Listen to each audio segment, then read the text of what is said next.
Make sure you subscribe to Ebro in the morning on YouTube.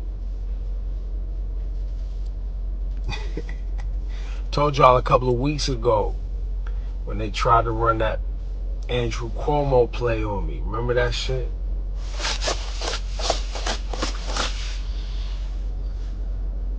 And then they tried, you know, when the Trumpster got in office. Listen, man, I don't capitulate well, bro. Been doing this too long. You look around all the major media outlets. Look at all the major media outlets, man. All of them. Look at all of them. They all got to fold up because they all trying to renew their deals, their licenses. They all, well, in this particular situation, we'll get into more specifics another time. Bro's a casino owner. You know those 3 licenses that they got here in New York City for the casinos? The guy that owns the shit owns one of the casinos licenses. He got to raise $500,000, bro. $500 million, excuse me. They need my shit talking anti-Netanyahu, anti-government, progressive shit out the way, bro. They need me out the way. They trying to get to these bags that these VCs got, raise some capital. They don't really care, like, especially for like a Hot 97 and a WBLS. They don't give a fuck about hip hop or black music or black community. They don't give a fuck about none of that. They give a fuck about access. They give a fuck about being able to bring their little nerdy friends to the concerts because that helps them raise money. They've been trying to get to me for years, bro. Years. But, you know, Ebro in the morning on the YouTubes. Subscribe. We'll get into it. You know what I'm saying? Shayla! Well, yeah, people that I've worked with for a long time, man. They know who I am. They know what I stand for. The communities that listen and have supported us. They know, y'all know how I rock. Y'all know what type of shit I pop. So, yeah. But I told you, listen, if you listen to Ebro in the morning, I told y'all they was hunting. I told you they was hunting. And we gonna keep talking shit. I told y'all they was hunting. Pat Rob. You know? But this shit is about that. So, buckle up. Because we're going to get active. Enjoy your holidays. You know what I'm saying?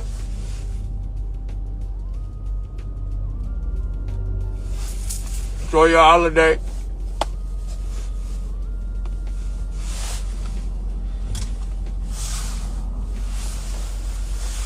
Happy holidays.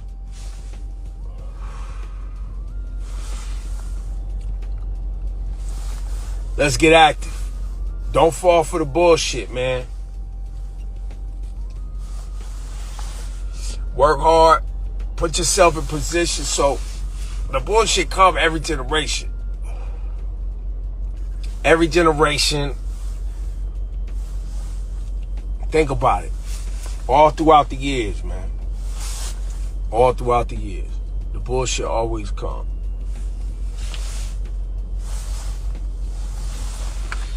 Well, I gotta open the roof. It's cold outside, man.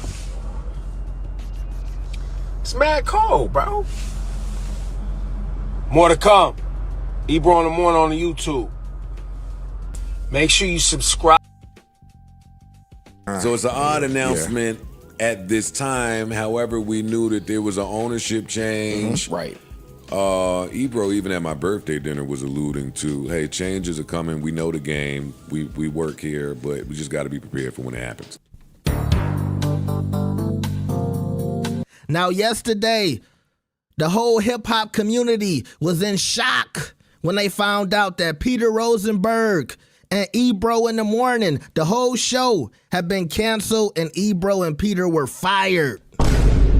Now we got to see what the Podfather had to say about this. Y'all better like the video. Y'all better subscribe. Let's get it.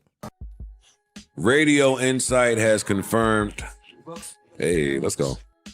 Has confirmed that the Super Radio syndicated Ebro in the Morning, featuring Ebro Darden, Peter Rosenberg, and Laura Stiles, has come to an end at Media Co. Hip Hop. Wow. Hot 97, WQHT, New York. Wow. Ebro tweeted, "It's done. More to come. Hashtag Ebro in the Morning," with Rosenberg following. "I lived out a childhood dream and it was amazing. Very excited for what's next. Ebro in the Morning." In an Instagram video, Rosenberg added, "I told you guys for a long time, change is afoot. Change can be beautiful. There are some changes on the horizon. Stay tuned. All references to the morning show have been removed from Hot 97. Damn. Damn. Woo, that's heartbreaking. That's heartbreaking. I was hoping it was one of those bad rumors or one of the fake shutdowns. You know, like when people are like, our show's over, and then like a day later they reboot on a new platform. That's what I was hoping it was.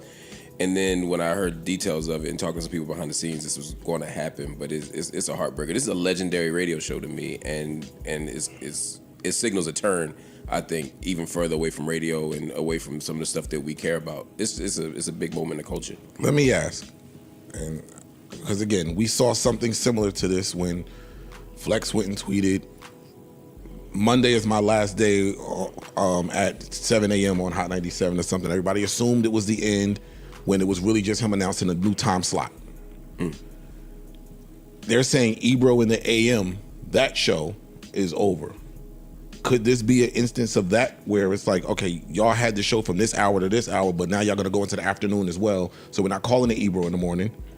It's possible. It's Like possible, it seemed like they moving some pieces around, and again, this just happened. So I'm not jumping out the window, and with them still hashtagging Ebro in the AM, because you said Ebro did it, Rosenberg followed up and did it.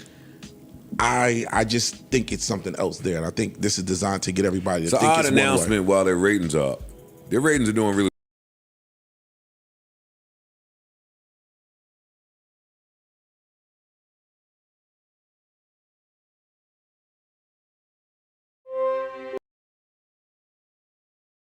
So it's an odd.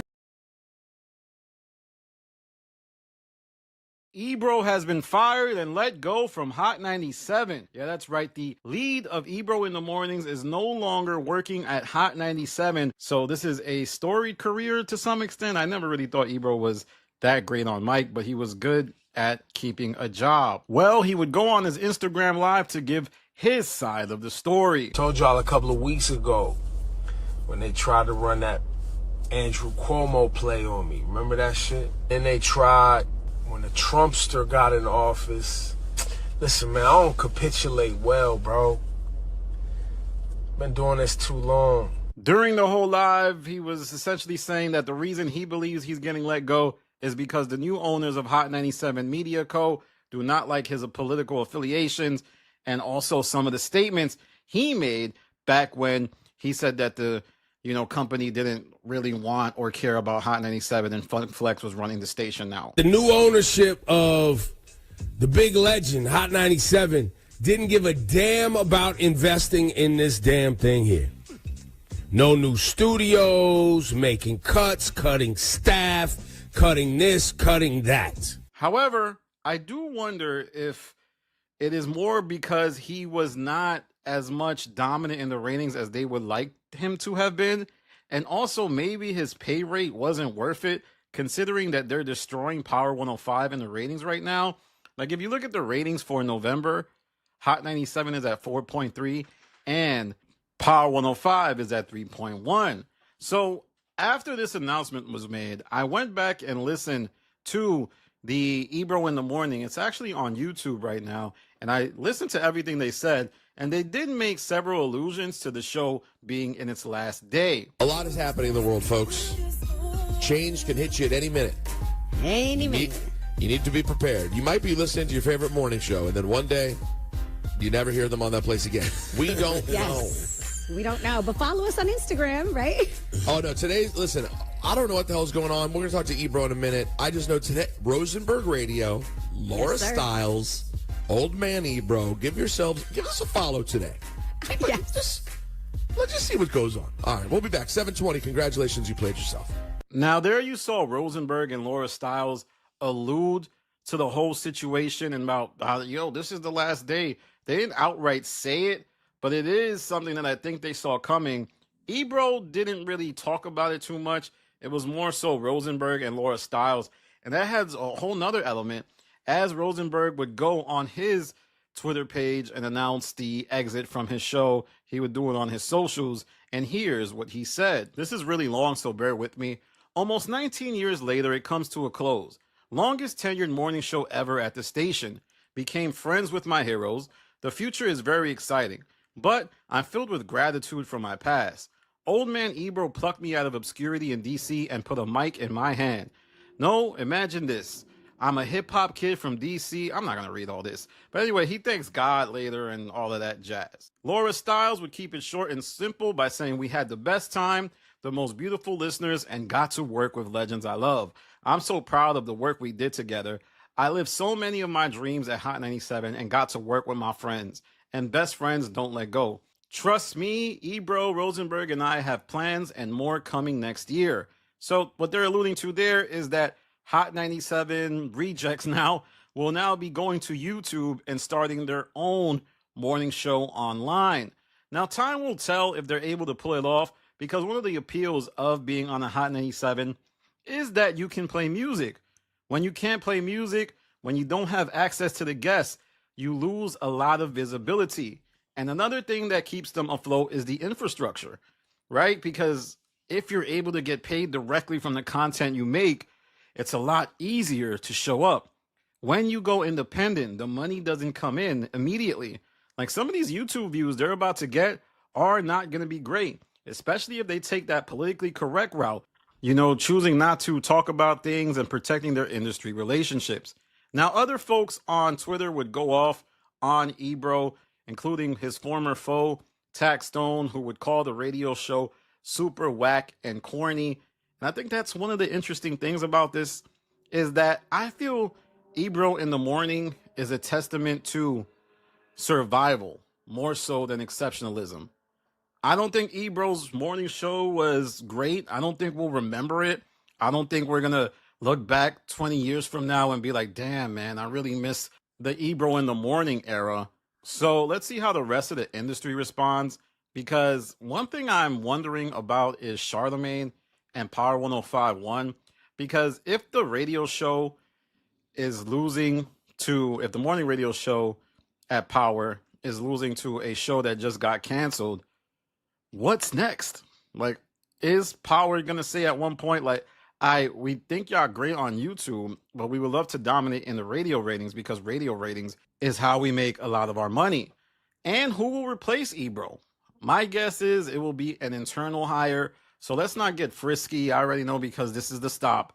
People are going to say they think Joe Budden is going to be the one to take over the radio station. I think maybe a few years ago, but I think at this point, the way Media Co is going to be paying people out, and even a place like iHeart, I don't think they're going to give him enough money for Joe to even entertain leaving his podcast.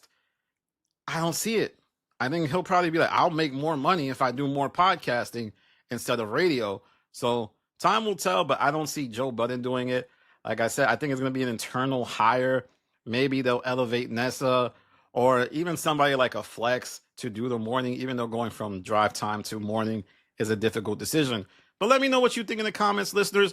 Do you feel like So Ebro has been fired from his job at Hot 97, a radio station in New York. His show, Ebro in the Morning, has officially been canceled. They told him to pack his stuff up and go home. His time was over, or at least that's what they would have told him if he had been working at the radio station. But for the last couple years, his show's been hosted from his bedroom. Anyways, he's been fired and he's blaming everybody except for himself. So today, I want to talk about it, and I got to admit, I am a little bit biased on this topic. I'm not really a fan of Ebro. Ebro has spent a lot of time throughout his career belittling artists, belittling YouTube creators like myself, and pretending that he is just the hottest hip-hop personality in the game. Right? Because of these things, I'm not really a super fan of Ebro, but I want to take a look at everything that's went down and everything that's happened. So this news basically first broke when Ebro himself went over on X and he posted this tweet right here that said, "It's done, more to come, Ebro in the morning," hinting at the fact that he had been let go. Now, he hasn't taken it so well, but his co-host on this show, Laura Stiles, Peter Rosenberg, they kind of took it gracefully, right? Laura Stiles posted this up. She said, "We had the best time, the most beautiful listeners, and got to work with legends I love. I'm so proud of the work we did together. I lived so many of my dreams at Hot 97 and got to work with my best friends, and best friends don't let go. Trust me, old man bro and Rosenberg, and I have plans and more coming next year." Okay, Rosenberg posted this. He said, "I lived out a childhood dream and it was amazing. Very excited for what's next." Right, so they kind of took it gracefully, but Ebro, like I said, Ebro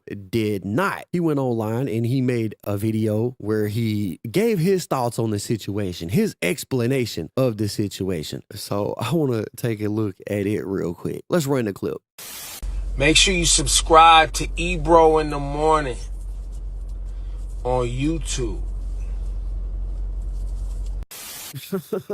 Now, I know we didn't make it long in the clip, but I had to pause it because I find this part right here funny. He opens the video with, "Y'all please go subscribe to me on YouTube," which I find ironic and kind of hilarious because Ebro's ass has spent the better half of the last decade shitting on YouTubers and bloggers, saying that we're not real journalists, we're not doing anything to help hip hop, we not crafting the narratives, and that instead people like him, radio personalities, were the real figureheads of hip hop. He's refused to acknowledge the change that has happened over the years with the shift in media moving towards online creators like me, Akademiks, Screwface. The list go on and on. So he spent all this time hating on creators like us only to try to turn into the exact same thing the moment that he gets fired, right? I want to give y'all a quote. This is a quote from an article he did with Medium where he kind of spoke on content creators a little bit, and he said, "You know, in the world we live in today and social media and everything being so easily accessible from your phone, people aren't accustomed to the grind of actually having to build something meaningful." Essentially what he said was, people like me, we didn't grind as hard as him. So we don't really deserve to have a voice in anything because we don't know what it's like to build anything worth having, right? And I want y'all to keep that statement in mind as we move forward through this video because the irony is insane, right? I feel like it's not that our voices ain't as important as the radio personalities' voices or anything like that. They just seemed bigger because they had a head start, right? When they got their jobs at these radio stations, it was the 1980s, 1990s. Hip hop had just been birthed. The internet wasn't even a thing. So they just felt bigger because they got a head start. But like I said, y'all keep all this in mind because here in a minute, it's going to become important when I talk about why Ebro was really fired and what his plans are moving forward. But anyways.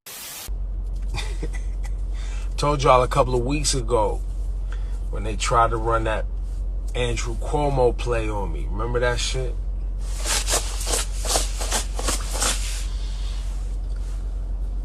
And then they tried, you know, when the Trumpster got in office. Listen, man, I don't capitulate well, bro. Been doing this too long. If you look around all the major media outlets, look at all the major media outlets, man. All of them. Look at all of them. They all got to fold up because they all trying to renew their deals, their licenses. They all, well, in this particular situation, we'll get into more specifics another time. Bro's a casino owner. You know those 3 licenses that they got here in New York City for the casinos? The guy that owns the shit owns one of the casinos licenses. He got to raise $500,000, bro. $500 million, excuse me. They need my shit talking anti-Netanyahu, anti-government, progressive shit out the way, bro. They need me out the way. They trying to get to these bags that these VCs got, raise some capital.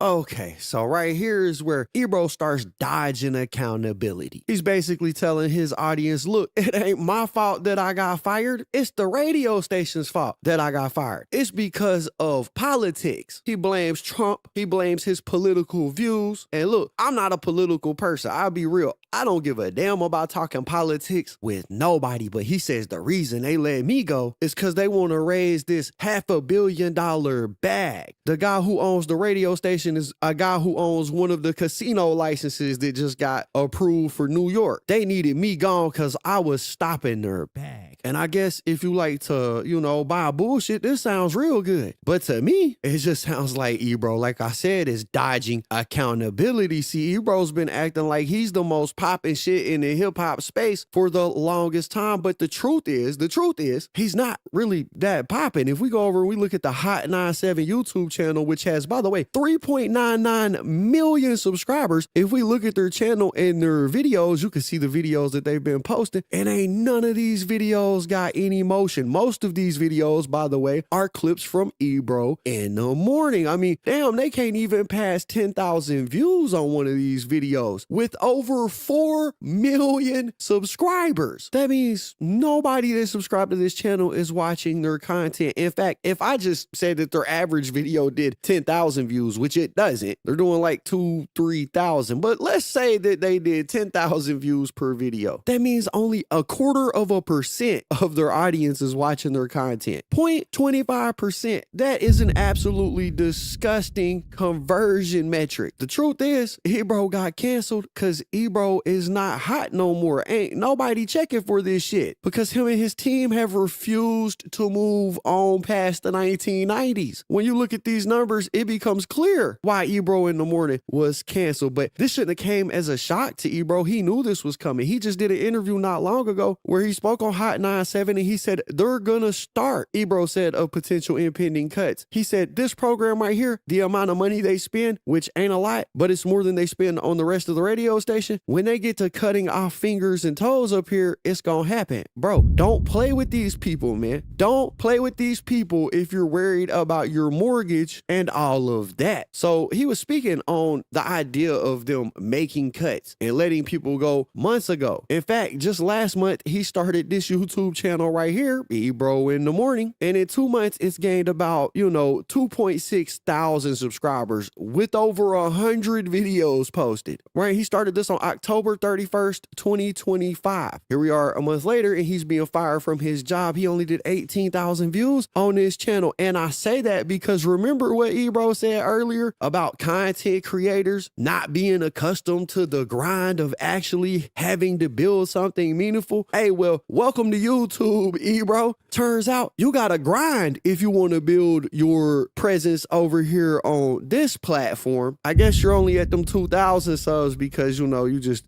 you ain't accustomed to the grind of building something worth having, bruh. His words, not mine. See, when I'm looking at what Ebro is going through right now at this moment in his career, it's hard for me to feel sympathy because he's been shit talking everybody for so many years. He's been acting like everybody else in the industry is below him. But when I'm looking at the numbers, I mean, damn, bro, it's looking at me like little old me, KB Goes Live is bigger than you, bro. And I ain't nobody. This is what karma looks like, And it's not like I'm the only one that feels this way. Even people that I normally on my channel disagree with their takes. Even looking at what these people have to say, I'm finding myself, having to agree with them. People like DJ and Vlad, he said, now that everyone's talking about Ebro's morning show ending on Hot 97, let me explain the difference between radio and new media. Radio people people were required to hate their competitors. Hot 97 and Power 105 fight over the exact same set of ears in the New York area, so management requires them not to work with their rivals. This is why bozos like Rosenberg always hated me, Akademiks, and every other new media person. He just kept doing what his boss told him he should do. New media is totally different. There are billions of potential viewers, so everyone can carve out a lane for themselves and do well without stepping on anybody else's toes. This is why you see Akademiks, Adam 22, Trap Lore, Whack 100, The Danza Project, Sean Cotton, Math Alpha 1090 Jake, myself, and others all getting along, doing each other's podcasts, sharing business info, and ultimately succeeding together. Personally, I like our way better, and I mean, it's hard to disagree with that. See, all of the new media content creators, like he said, we all pretty much get along for the most part. We disagree on some things. We make videos about each other where we do disagree, but it's never really any hate, more of just criticism. Ebro has been out here hating for a long time, and one of those people that he's been hating on is Akademiks, and he hated hard on Akademiks. Well, obviously, with this whole situation going viral, Akademiks started speaking on it, right? He's celebrating, and he says, sickness to the culture. Ebro has released a statement via Instagram. According to Ebro, the leadership at Media Co-Holding, which owns Hot 97, made the decision to terminate his show, confirming that they were, in fact, like all of us, sick of Ebro. Right? And he didn't stop there. He went on to talk about this on live stream. You ain't that important.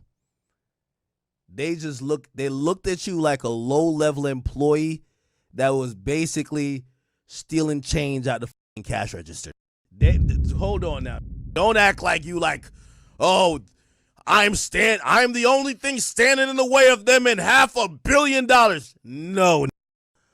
They look at you as the little peon who every time they've trained you 50 times on how to stock the shelves and you still f it up. You ain't no big boss. Get the fuck out of here. That's why they made sure you was not going to have a Merry Christmas. He's talking like, yo, like the owners was like, yo, all right, everybody have a seat. This is the board meeting. Everybody have a seat. We need to raise $1 billion this coming year. But we have one thing stopping us. Old man Ebro. Man, fuck out of here. Hell no. They look at you like the dumb that keeps f***ing up the ice cream machine at motherfucking McDonald's. That's why they look at you. Like, what the f*** this thing? Every time we get into work, he uses it, it breaks. What is this doing wrong? Get him out of here. Get him out of here, man. Get him out of here. They seen y'all bum-ass show that was hemorrhaging money over time. You overpaid. The other just ugly and untalented. And I'll leave the chick alone. But they seen y'all and be like, yo, this ain't y'all collecting the check. Y'all collecting the check like it's welfare, bro. Like, they just said enough. Like I said, I normally don't agree with people like Vlad, people like Ak. We just view things differently, but I feel like Ak is speaking facts right here. We looked at their numbers. They not pulling numbers like that. They probably making some money off the radio advertising and things like that, marketing campaigns. But for the most part, they probably were hemorrhaging money. You know, he's sitting in, it looks like maybe a G-Wagon, $100,000 car outside of his apartment in New York City. Man, ain't no telling what they was paying these dudes to be up there talking on the radio, but probably good money. Anyways, back to what Ebro was saying, because like I said, the whole time he does this video, all he's really doing is dodging accountability. First, it was, oh, it's the politics. Then it was, oh, they need to raise $500 million, and I was the only barrier stopping them from doing that. And next, it'll be that the hip-hop station don't care about hip-hop. They don't really care, like, especially for like a Hot 97 and a WBLS. They don't give a fuck about hip hop or black music or black community. They don't give a fuck about none of that. They give a fuck about access.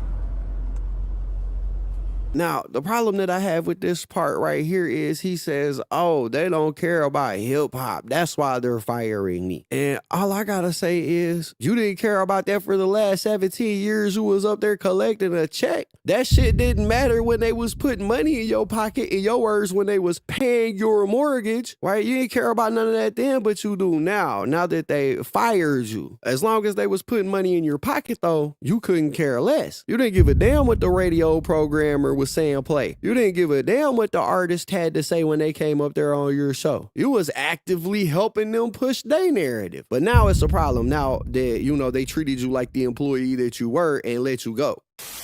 They give a about being able to bring their little nerdy friends to the concerts because that helps them raise money. They've been trying to get to me for years, bro. Years. But, Ebro in the morning on the YouTubes. Subscribe. And we'll get into it, you know what I'm saying? But this shit is about that. So, buckle up. Because we're going to get active.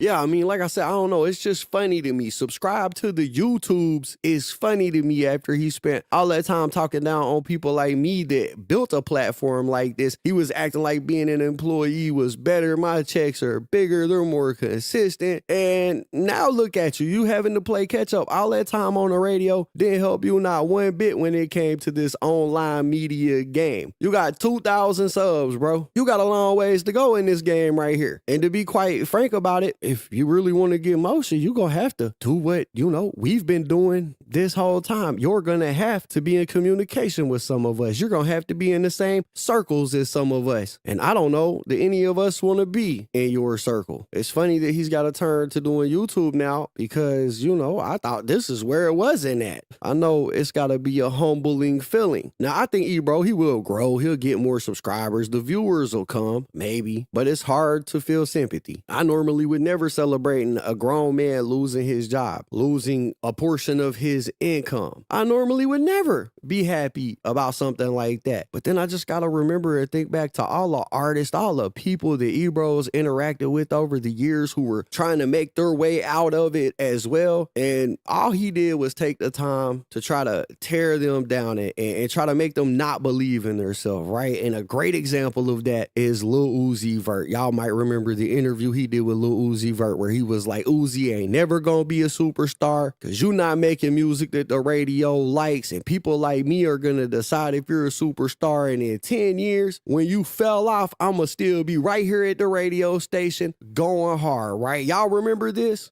Hey, listen, it's gonna be a lot of young guys coming up here and they ain't gonna want to rap on that. I'm trying to tell you, it's changing. Yo, look. It's changing. I hope they change. It's changing, bro. I hope they change. But as I've seen with all you little young motherfuckers that think you nice. Yeah. He is pretty nice. You nice. Yeah, I'm good. Y'all get to like 27, 28, and y'all niggas get to struggling, and y'all be trying to come back tell and you find what, that sound. I ain't gonna struggle, bro. All right, we're gonna see. We gonna see. Oh, you gonna learn. And guess what? I'm gonna be here. Yeah. It's gonna be.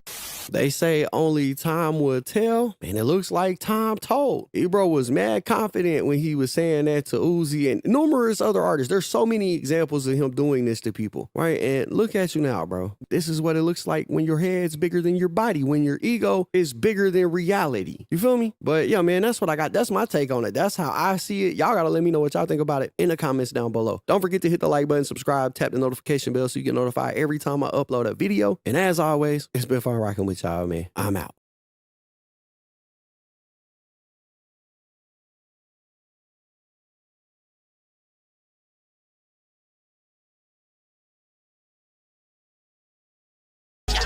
They got me feeling like I'm Akademiks. Can't ride away.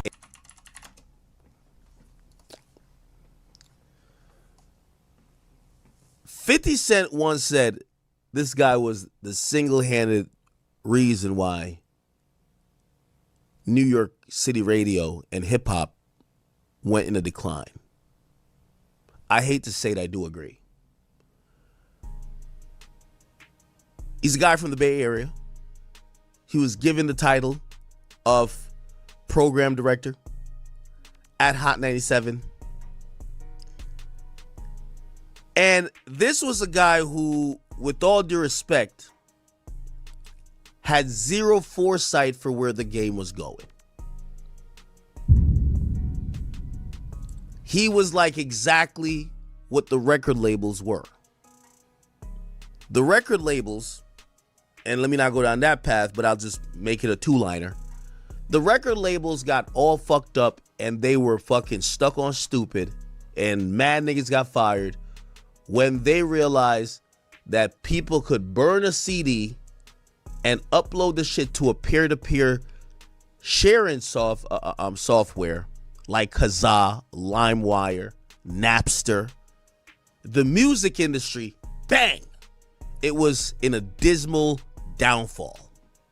This is why the tech companies saved music, because when they couldn't sell physical product anymore, the industry was looking bleak. They were pushing the government to try to shut these people down, and they were trying to get indictments, and that's where you see DJ Drama gets like arrested for doing mixtapes. The labels, and this is record labels, they're always late to the party. It wasn't until later streaming, and this is why streaming pretty much, they would have kicked the labels out of the whole situation with music if the labels in their own catalog, but that's another thing we'll talk about. But the point is this. In this game, it's very important to have some foresight of what's coming. Now, this guy right here, I need to remind you of his history. This guy gets the program director at Hot 97. And by the way, I want to warn everybody, he's at the same position at Apple. I want to remind you who he is. He's a guy who doesn't prepare for change, and he sticks on the here and now until it's too late and the rug is pulled out from underneath his foot. I want to remind everybody, this is a warning. This is a warning. I want to tell you my first interaction with him. And this is an entire lesson. I want you guys to sit here and listen to me, because I'm going to walk you through it. If they'll say everything about me. Oh, he came above Warrior Chirac. He's this, he's that. These days, this guy hates my guts. One of the reasons he hates my guts is because I've championed a lot of the younger artists. These younger artists he thought were helping to destroy hip-hop. The younger artists I helped champion, they all run hip-hop. They're doing the stadiums, or not stadiums, but the arenas now. NBA Youngboy, Playboy Cardi, Lil Uzi Vert. He wanted to be the gatekeeper. He wanted to play God. He thought he was bigger than the program. But my story with him goes back further. In 2010, actually it's around 2012 actually. I'm kind of buzzing a little bit on the college scene in Jersey. I'm no DJ Walla or nothing. Shout out to Walla. But kind of buzzing a little bit, trying to figure out the next step. I'm doing radio. College radio. At my campus, Rutgers University. And I'm like, man, how do I get to the next level? I want to get to the next level. I decided around that time, I said, man, you know what? It would be dope if I could get interviews. But I said, no artists would want to interview me. I was like a nerd. Like, and they try to make some of these terms very bad, but I've studied every industry, and the reason I'm not like them is because I've used my skills to project into the future. I've never thought about what it is and hope it never changes. I anticipate a change. Keep in mind, I'm a math major. A lot of what we do is you take the current numbers and then you have to make a projection on what's gonna happen. You look at radio or college radio, and I realize I'm Jamaican. If you guys ever in Jamaica, the radio DJ is called Selecta. I'm over here. I'm like, yo, hey, I need to, like, if you ever think about dancehall, the DJ is the voice of the culture. So I say, you know, I'm gonna do some radio shit. How do I get bigger than that? I'm like, all right, man, I got to try to interview people. Didn't really know how to interview people like that. I was still really kind of like learning, but I was learning on the job. That's the great thing about being an entrepreneur. And that's another thing we're going to underscore along all of this. No, I never carried a crate for a motherfucker. No, I never interned and made niggas coffee and just sat outside the room like a goofy. No, I never did any of that. Honestly, maybe I would have. I'm not saying I was too prideful. I just didn't have the connects. Even though I was in New Jersey and all these stations are in New York, I didn't really know nobody that did anything. And what I was going to school for had nothing to do with motherfucking media. You see, now, and also have a degree in sociology, but who cares about that? I kept it. I said, this shit ain't cut out for me if I need to beg these motherfuckers who think their shit don't smell to sit right next to me, that I could have some visibility. If I can't make it with me just popping my shit, my insight, my breakdown, the things I think I'm good at and I could elevate with, I don't want this shit. And that actually was the best decision I made. But before then, I was reaching out to everybody. Charlemagne tells that story. I tell the story. Charlemagne was one of the only niggas that said, because me and him used to argue on Twitter, and it wasn't like argue like I'm dissing, but it was just like, I listened to the show every day. I was a student. Listen to all this shit. Student. You got to be a student of all this if you really want to get into it. So I would kind of like try to find things that maybe like logically he wasn't whatever, or maybe he was missing the point on whatever. And I would like tweet at him and argue with him. And I ain't gonna lie, he would engage. That was back when Charlemagne would actually tweet. That was cool. I did an interview with him. Some people have seen it. A lot of people have seen it.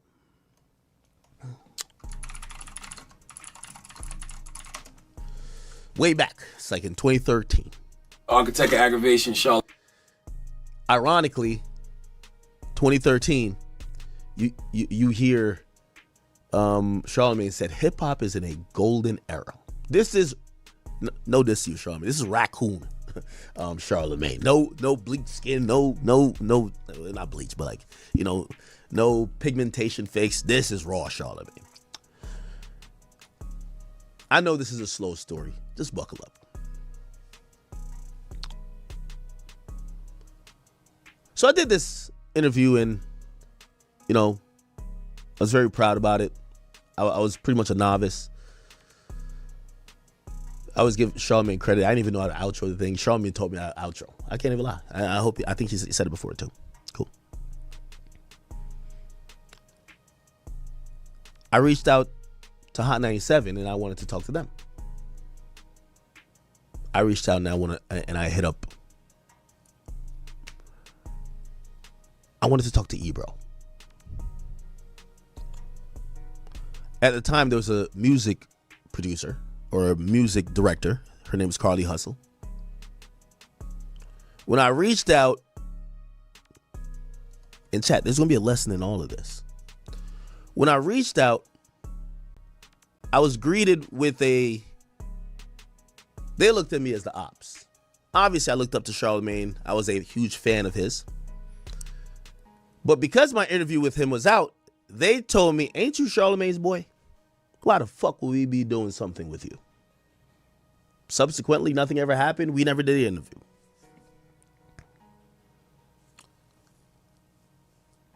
I hope you're starting to hear and realize the lesson. WQHT Hot 97, which was owned at that time by a company called MS Communications. The radio DJs who were all employees of Hot 97 were in a O Block 63rd beef with the people who worked at Power 105. They were in full beef. I live in Jersey. Anybody in New York knows.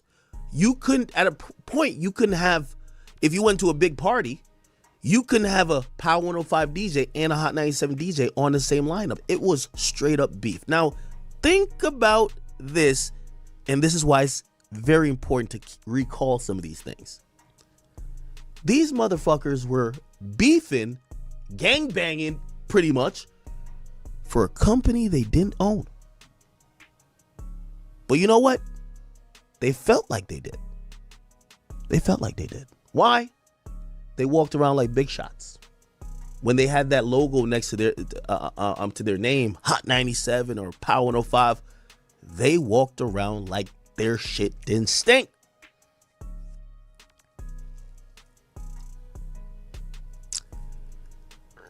There's a point that Ebro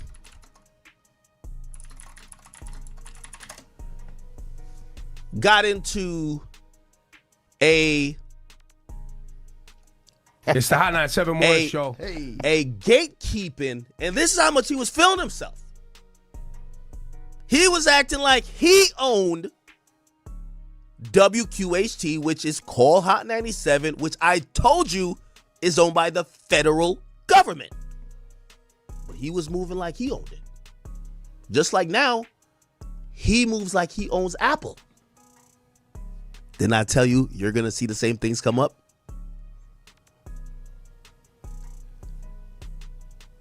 They put you, by the way, and I could get into that a little bit further, because his personal feelings affects people and their playlisting.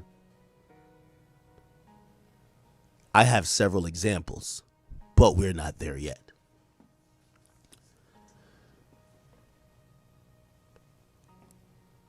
This dude was acting like he was the gatekeeper. All right, well, I get to decide what's hip-hop and what's not hip-hop. Is it good enough or not good enough?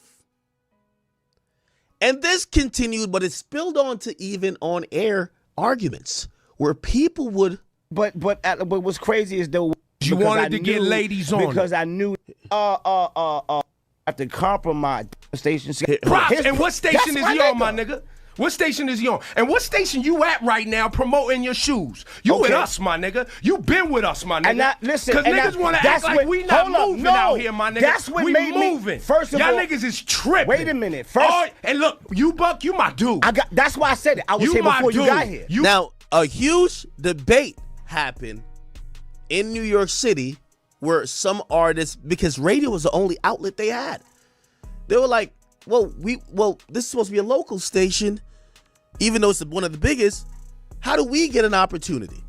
And Ebro, while sitting up on his high horse, he said, well, let me tell you the truth. We got the minor leagues and we got the major leagues. And if you want to get played on this station, you got to be in the major leagues. It's moving like he owned the bitch. Big boss, CEO. He owned the shit. You know, it's always ironic when you see a nigga moving like he owned the shit, get fired from the shit. Because they were moving a little bit different. It's like, we'll get to that. Anyway. I was here before you got here. But that's why. You hear what he's saying. Because Ebro's moving like he runs this. I got you and I keep you here, don't I? Let him. Whoa. Okay, boss. Okay, massa. You up here right now. Why? Because I had to bark? No, because I couldn't get you. You think I had to let you up here? No, you're right. Whoa. So it's funny when the worker talks like the boss, huh? See, Ebro's job was a program director, which somehow he bullied his way into being a host. Now, let me tell you how it works in terms of positions and jobs at most radio stations. Just to be clear, Ebro is Diddy. And pause before I say this. I'm not somebody who would besmirch someone's reputation just for whatever, because I really don't have anything against him. But what I mean, he's Diddy, not in anything sexual. I don't know about his sexual escapades, and I don't want to put that out there. I'm saying he's Diddy as in he's the guy who's the executive that want to be the artist. All up in the videos. All up in the, yes. A program director is the person who, other than the general manager of that station, is responsible for everything that's going on within that building. In no other station, to my recollection, is the program director on air talent. They're in the back. They're figuring out what shows. They're hiring people. They're dealing with slots. They're working with the salespeople. They're working with the music director for new music. They're like Bill Belichick, so to speak. But not boss right here. Not the boss. Remember, it's his station. He run this shit. He's on air. And when he's on air, he's reminding people, I let this shit happen. How ironic. Okay. This is 11 years ago, people. These things are documented. I let my nigga, no disrespect. don't nobody watching this get it fucked up. Syph could laugh, whatever. If I say the shit ain't moving, it's not moving. Well, slow down there, buddy. You see how this guy talks as if he owns the shit? By the way, Apple, this is how he talks there too. And I don't do Listen, that. Wait, let me finish, my nigga. Yeah. I help Pat Poose, Yeah. my nigga. I help Joey Badass. If Joey Badass came up here for Rosenberg show and I was like, nah, nigga, that ain't moving. Nigga, it's not moving. True. I let it move. The artist had to sit there and get reamed out by the boss of the record label. Or no, I mean the radio station. Cause my nigga, for everybody. Listen, hold on, Simon. Let me finish, my nigga. Let me finish. Let him go in. I let niggas believe I'm the bad guy. Let him go in. I jumped out and said I'm the bad guy. That's what I respect. Right? If you That's why I mad at love hip hop, you. if you That's mad why at I love you. I'm this nigga right here, right? Because my niggas at the station, Yeah. Cypher Sounds will tell you, Yeah. right? When Rosenberg was busting his ass, yo, pay attention to this, pay attention to this. Niggas around here wasn't paying attention. So we created a fervor, an anger. I started it with our guy, Sean Price. Sean Price is my nigga. I love Sean Price. Okay. I don't want to get too much into this because it's a long story to tell. So Ebro has been yapping his gums because he's a boss and he's now turned into a player. Now, what ended up happening is that there was a morning show, one that wasn't that good. I got to be honest. Okay, I actually like Cypher Sounds, but they had to compete against the Breakfast Club, and we all know Charlemagne is a bona fide star, a guy who's very talented at entertaining. They stood no chance. It was Cypher Sounds and Rosendweeb. And that show was abysmal. Corny jokes, weird punchlines. Anytime there was an interview, whether it was a rapper that came to town and they did both outlets, you would almost never watch what they did on Hot 97. Nobody wanted to hear Peter Rosenberg sound like a nerdy hip-hop version of Aiden Ross. We didn't want to hear it. So guess what happens? The boss bullies the scene. Hold up. I bully the whole scene. And he jumps on the show. He does a ditty. Remember, it's his job to place the shows. The show ain't working because Charlemagne is giving belt to ass. Charlemagne's giving belt. Whoop! Yo, he's giving him belt. Instead of figuring something else out, the boss, who thinks he single-handedly could decide what goes or not goes in terms of radio for New York City artists, he's so full of himself, he says, fuck it, I'll take over y'all show. He even renames the show. It went from Rosenberg and Cypher Sounds in the morning to Ebro in the morning with Rosenberg and Cypher Sounds. Bullied the whole scene. The Diddy complex. Just get y'all bum asses out of here. I'm the real star.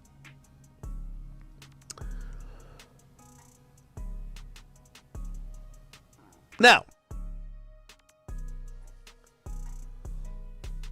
I do want to advance this a bit because we don't have to go through every painstaking little moment or minuscule moment that contributed to all this. But the reason why I brought up my history with Ebro is that, you know, they're on a high horse. They said, oh, I interviewed Charlamagne, fuck out of here. I started to pop off online around 2014, I believe. 2013, 2014, I'm popping off a bit. And especially when it came to time when I was covering the Meek stuff, that's going to 2015, Meek and Drake beef, I get an email from Ebro. Do I still have it? I don't know if I still have it. Do I? Who cares? I just want to look.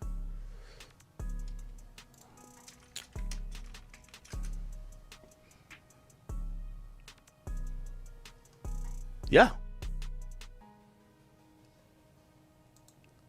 Yep.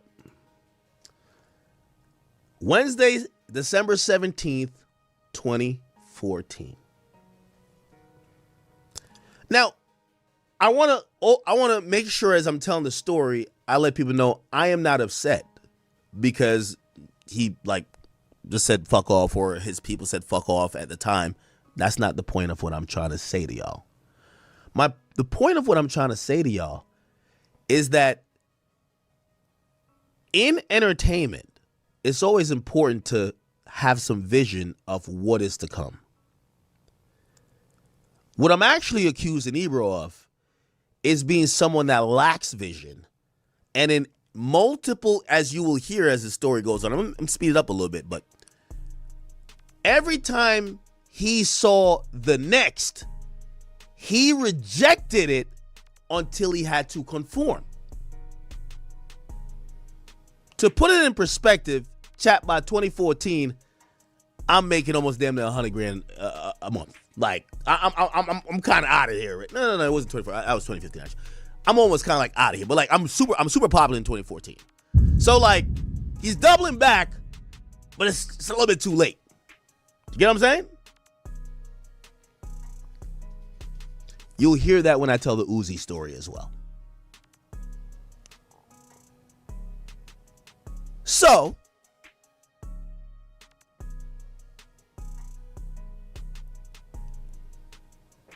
all of this is happening. Music starts to change. How people consume music starts to change. And one of the biggest things that I seen happen that I believe exposed him was, of course, the SoundCloud era, where his lack of foresight, he became the villain for the SoundCloud era in him thinking, oh, the movement of the youth won't keep progressing, which was, I think, is a really stupid take. Lil Uzi Vert came up there.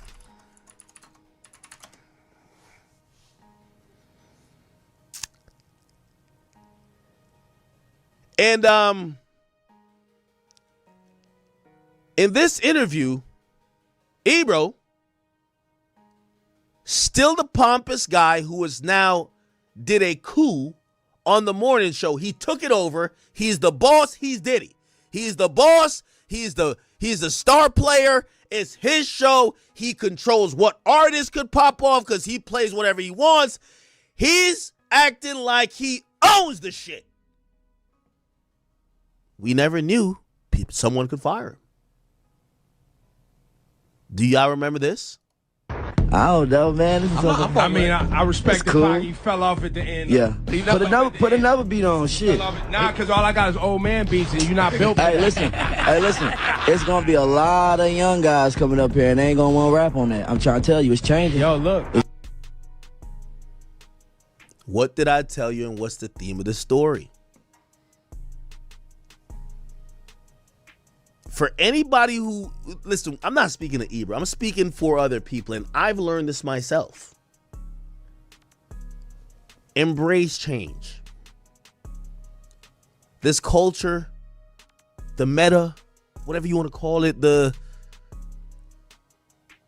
technology, the social media platform, where music is consumed, where it's popping off at, it changes every 3 to 4 years.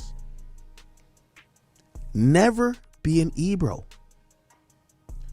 Now, before I play this, and this is where I'll end my story with him, because I don't want people to think, obviously we've had words back and forth, and I think, I've heard him say some pretty nasty things about me, but maybe I've said some nasty things about it, whatever. I will say that I saw him at Barclays face to face not too long ago, and we both said, "What up, nigga?" We didn't shake hands or nothing, but that's it.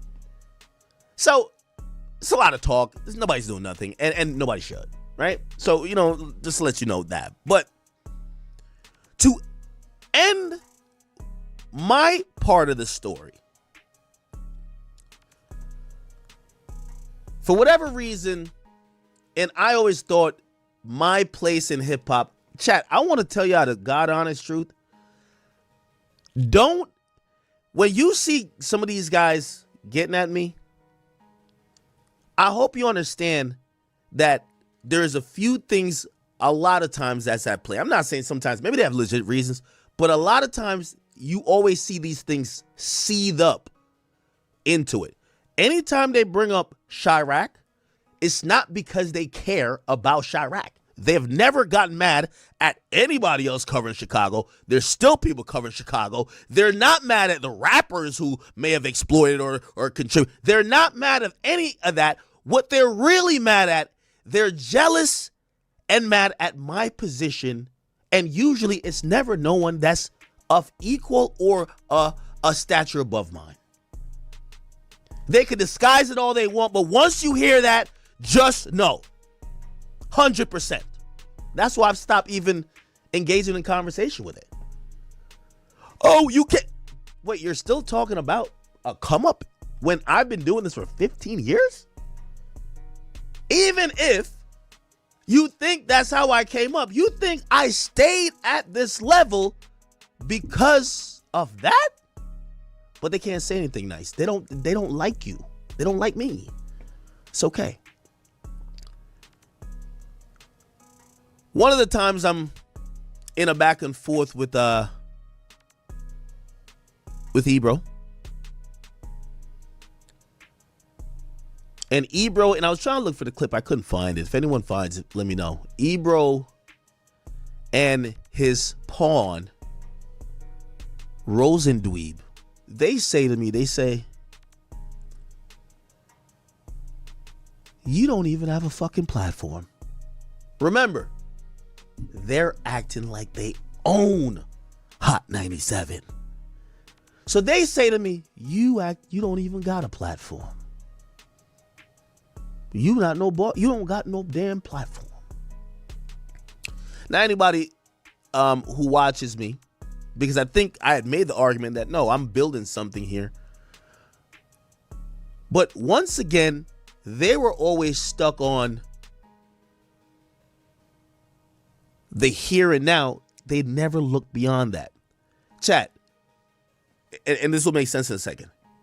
Chat, we had 600,000 people who followed us on Twitch. By the way, some news might happen about Twitch soon. We'll see.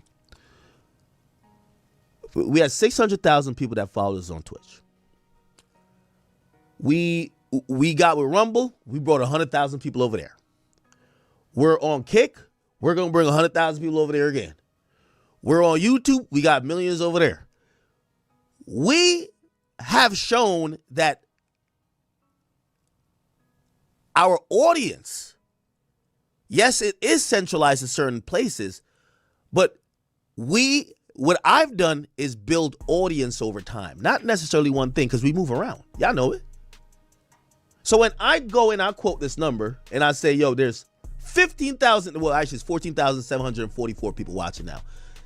It's not about the platform. It's about I've connected with people for 15 years and I've done the work rather than just say, oh, I'm with Complex or whatever. I've done it to curate you guys to come look for me. Not to make this a long thing, but they berated me to say having a YouTube channel isn't the platform. The irony, Ebro records a video saying he got let go or his show is no more. You know what he says? Y'all, could y'all follow my YouTube channel?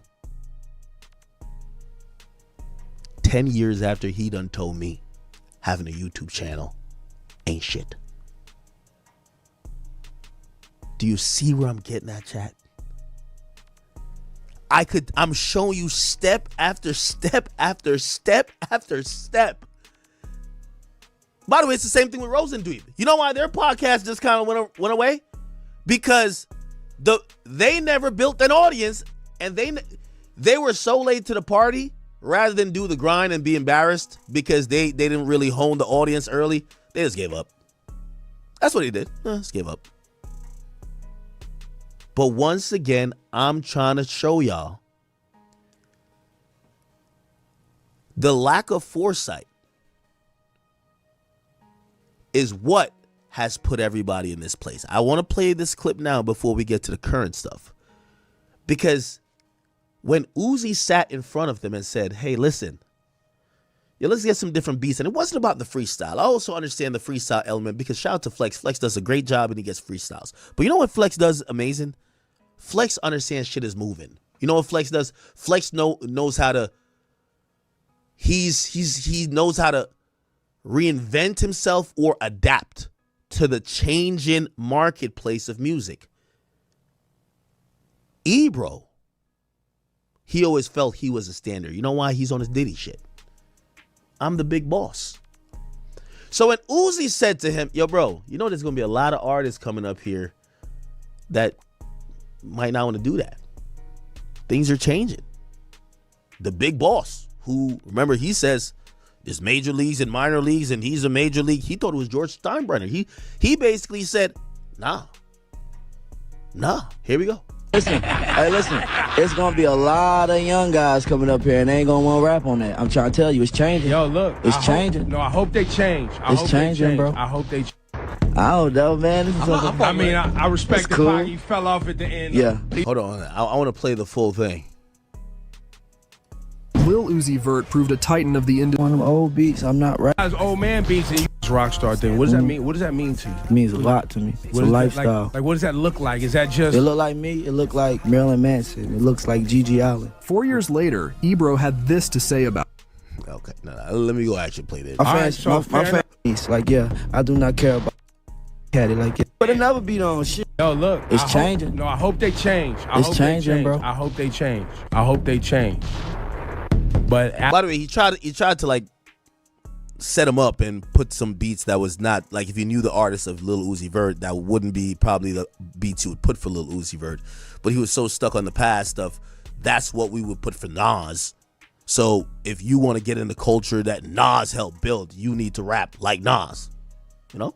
As I've seen with all you little young motherfuckers that think you nice. Yeah. He is pretty nice. You nice. Yeah, I'm good. Y'all get to like 27, 28, and y'all niggas get to struggling, and y'all be trying to come back and find that sound. I ain't gonna struggle, bro. All right, we're gonna see. We gonna see. Oh, you gonna learn. And guess what? I'm gonna be here. Yeah.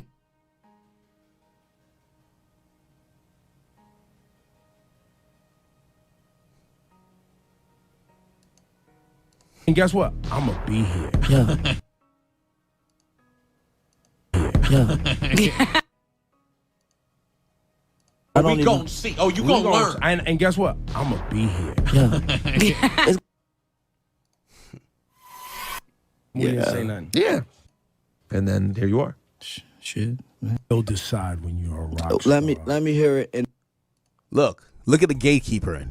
now, if you pull out one of them old beats, I'm not rapping on it. Why Straight you- up. it's just- You see me, bro? I am a rock star, bro. I'm not rapping on that type stuff. We'll decide when you're a rock star. Let me hear it. Really? I'm letting you know. I'm letting you know. He's at least being honest about Yeah. it. My All right, fans, so my fair fans enough. won't be disappointed. They get it. No, they will. No, they but won't. I hope I piss your friends Your off. fans gonna be disappointed. All the old guys. They don't give a They're fuck. gonna be. No, they don't no, even know why what I'm they'll on be- here right now. What they'll be disappointed is if you get up here and these bars you spit is trash, and I don't tell you they trash. So let's get to these raps since you know so nice.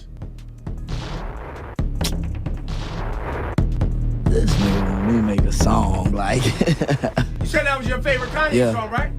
Yeah. Well done, Ebro. I ain't do this. Like, yeah, I do. I mean, I Yeah. It's gonna be totally different too. Like I'm be all the way a All rock right, so star let me by ask you. then. No, let me ask you, because you keep throwing around this rock star thing. What does that mean? What does that mean to you? It means a lot to me. It's What a is that, lifestyle. Like, give me more words than that. What do you does that mean? What do mean? you mean by it? That is a good question. Like, what does that look like? Is that just? It look like me. It look like Marilyn Manson. It looks like SOBs. I walk on. Now, sorry I did that build up. And by the way, I felt like I could have went for another 30 minutes if I really had to walk you through everything.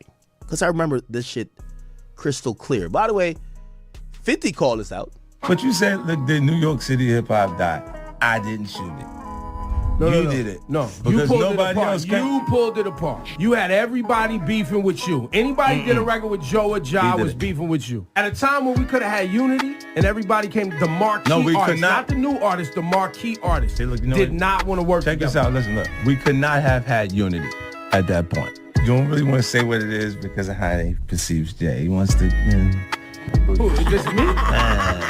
Oh, he's trolling. Could someone please bring us past the Grey Poupon? Where's the caviar? Like, you know, you want to tell us exactly, man, what you see in that face, man. You know what it is. No, I thought he'll it- blame me for New York City hip For hop. ruining hip-hop. Well, I know, I talk about everything. it is your fault. He was the program director. No, he did not play their music. No, I This supported is who you. they should be looking I supported for. you. That's comes what back here. It's your fault. And Anyway. Point of that is,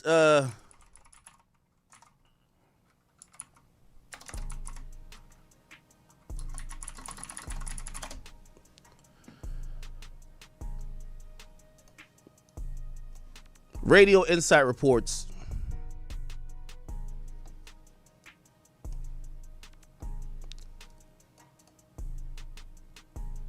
syndicated show Ebro in the Morning featuring Ebro Darden, Peter Rosenberg, Laura Stiles has come to end.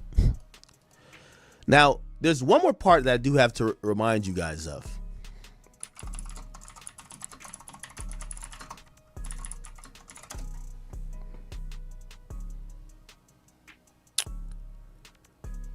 Give me 1 second.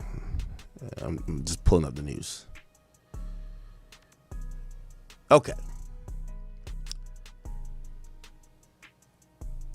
All right. So, Hot 97 was owned by MS Communications. Okay? MS Communications was hemorrhaging money. Right? But they was allowing all the nigga shit to happen. Essentially what happened is that a company named MediaCo Holden bought MS Communications in terms of the radio side of it, and they bought it for $91 million in cash. Okay? Essentially 107.5 WBLS, a station that Wendy used to be at, and Hot 97 were sold. So they have new ownership. Now the new ownership, they're all into cost-effective things. And they're less about, MS Communications used to give a leash to, like, say, companies like Hot 97 that was hemorrhaging money. Because they would say, well, we care about the cultural impact. So even if we lose a little bit on the bottom line, fuck it. This company is on some, y'all niggas gonna have us go broke. You're fired. That's what basically they're on. So, yesterday, I believe, Ebro says it's done. More to come. Ebro in the morning is done. Rosenberg put a whole lot of bullshit up there. He said, I lived out a childhood dream. It was amazing, this and third. He went to Instagram and said some shit like that, too. Rosenberg. What'd he say? Here we go. Yeah, he wrote a whole thing. You know this bitch-ass nigga was crying. Almost 19 years later, it's come to a close. The longest tenured morning host ever at a station became friends with my heroes. The future is exciting, but I'm filled with gratitude to the past. Ebro plucked me out of obscurity in D.C. and put a mic in my head. Nigga, fuck out of here, man. Get y'all bum asses out of here, okay? So, a little bit more about the show. That kind of like, crystallizes most of the stuff I've said before. Ebro in the Morning debuted in 2012. When the program director moved back to mornings after previously hosting the day part from 2004 to 2007. Okay? When he hosted it back then, this nigga was definitely on some Diddy shit. He did something called, and anybody who knows radio would know this. And by the way, as I said, I keep telling y'all I'm a student of this shit. When Ebro was back on the radio back then, was it Miss Jones there too? Or was not Miss Jones? I can't remember. Who was it? Anyway, he did some shit called, I remember it. He did Power Slap before Power Slap. Ebro Slapfest. There used to be some shit called Slapfest. Look at this shit, chat. Smackfest. Look at this. This is the type, they talk about me and Warren Chirac. They were bringing niggas to come up to Hot 97 to smack Earth, Wind, and Fire out of each other for $50. This is what, remember, I'm the evil, but they were bringing niggas up there in 2004. This is 19 years ago, people. Look at this. Where's he go? Look. This is what they was doing on radio, y'all. This type of coonery, that's what they had going on. Now, keep in mind, these are the guys who are high and mighty. Oh, accurate promoting violence. They bring niggas up to slap each other in front of the logo. New York, go!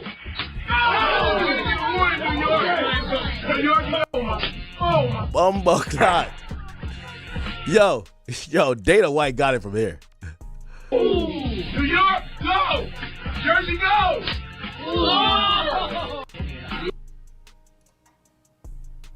Gave these niggas $50 each, man.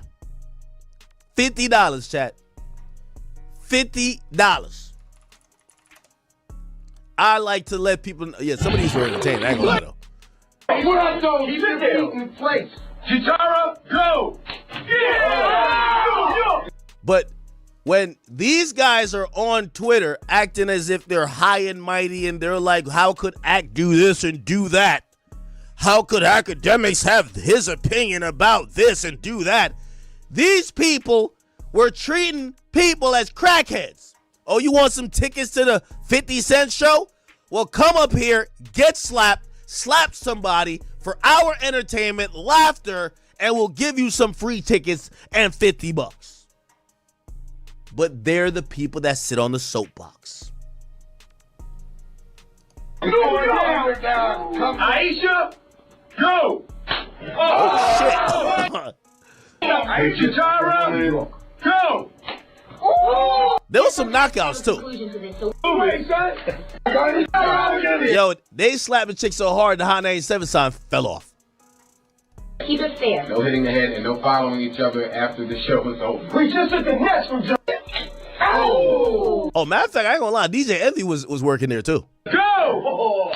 Ooh. Yeah, DJ Envy was in the background. Yeah, DJ Envy used to work over there, by the way, too. Harlem, go! They would get people from different places. Harlem versus Jersey. Oh! I say go. Oh! Go!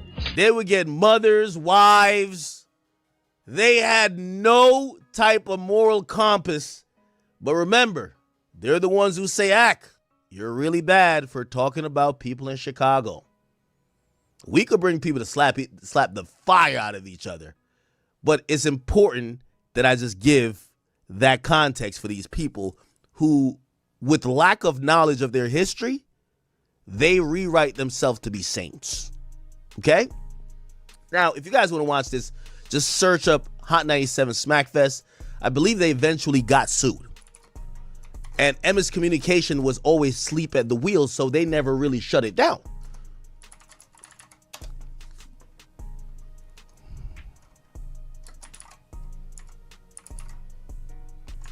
Oh, yeah, here we go. Look. Hot 97's Vicious Smackfest KO'd and New York bans it. State officials ordered Hot 97 to stop its controversial Smackfest. By the way, I've never had any law officials order me to stop anything I'm doing, but these are the guys. Remember, you got to remember their history because they love bringing up mine. You know, if I was supposed to talk about them like they incorrectly talk about me, I would say the only reason he's relevant is because he had women and young teens slapping each other at the radio station. That's how he blew up, because we never heard about Ebro before. He wasn't really an online or on-air personality at that point. He was the guy who we didn't even know what he did. Because, again, he was kind of in the background a little bit until later on he bulldozed the show. The girl-on-girl contest, which sometimes drew blood, amounts to an illegal boxing match that could lead officials to be charged with a crime, according to the State Athletic Commission.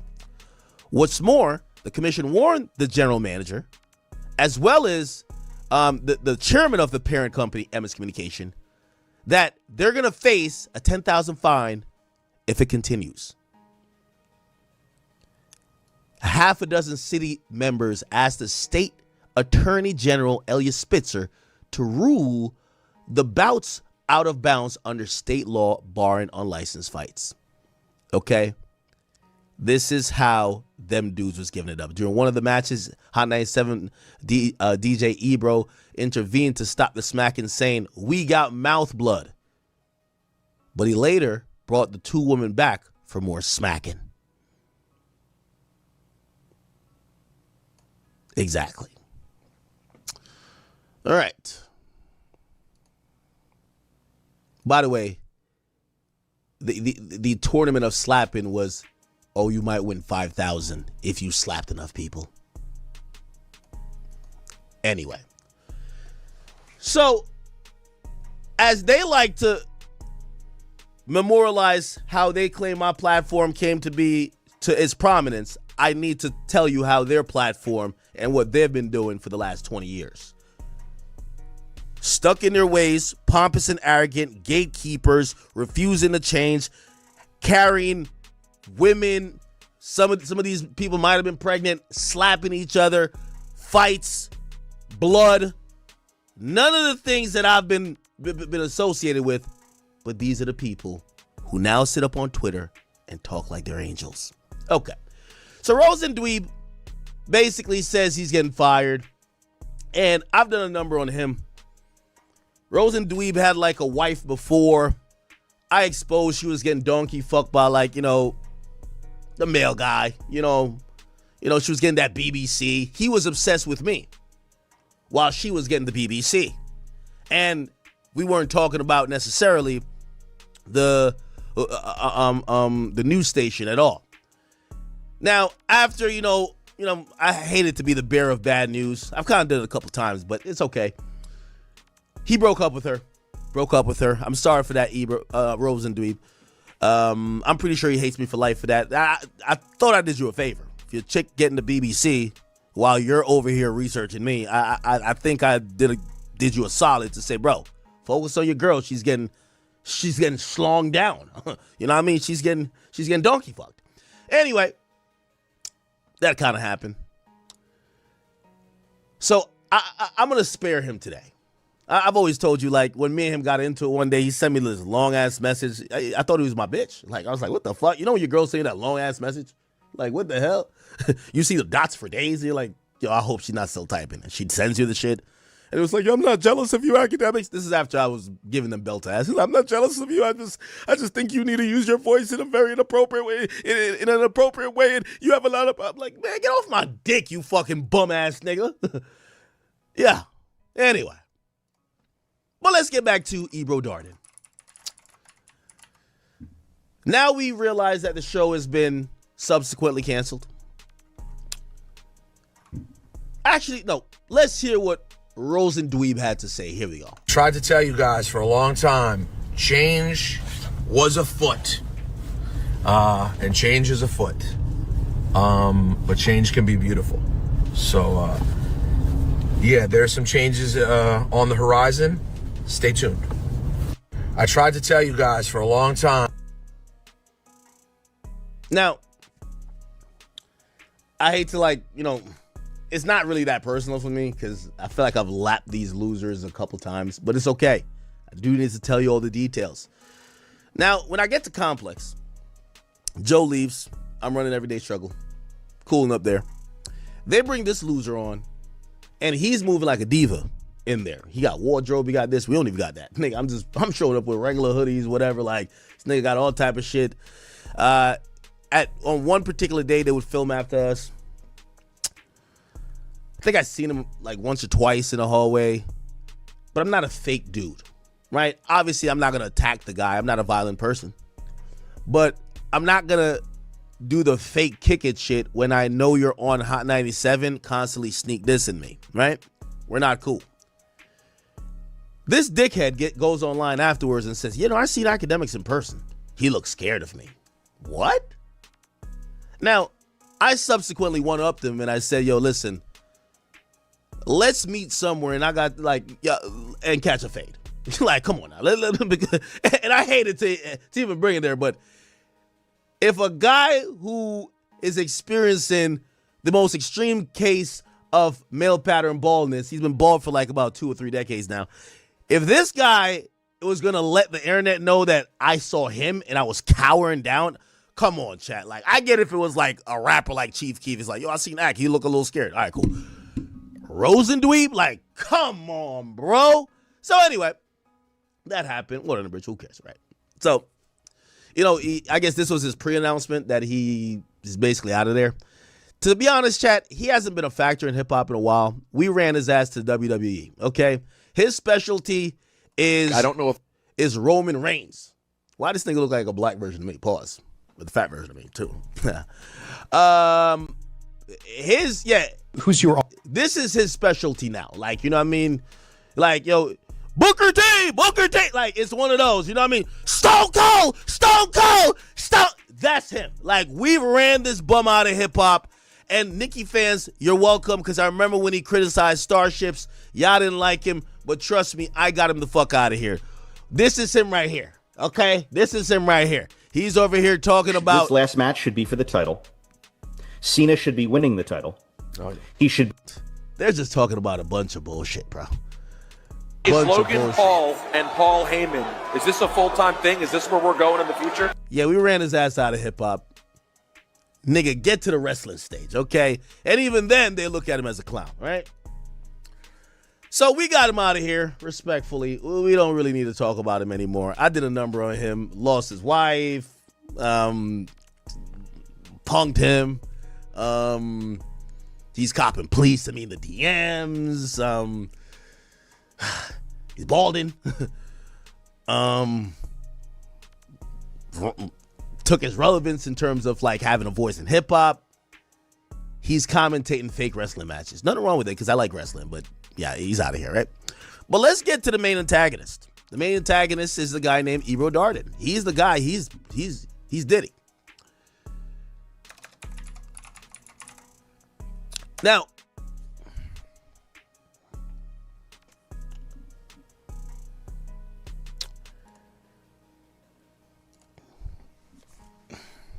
it's also very important for me to let y'all know, because of my privyness to so many of these internal conversations, and this is why I know his attitude he's brought to Apple.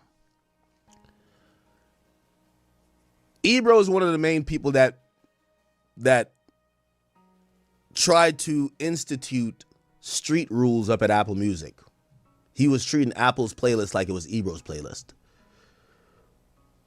For whatever reason, because 6ix9ine cooperated, 6ix9ine couldn't get playlist anymore. He was no longer eligible. People who went against, and I used to say publicly, he was one of the only people I would not like to go back and forth with because of his job, he has a power that he's wielding with personal vendetta. And it might affect some of my friends. It affected 6ix9ine. Honestly, I blame him.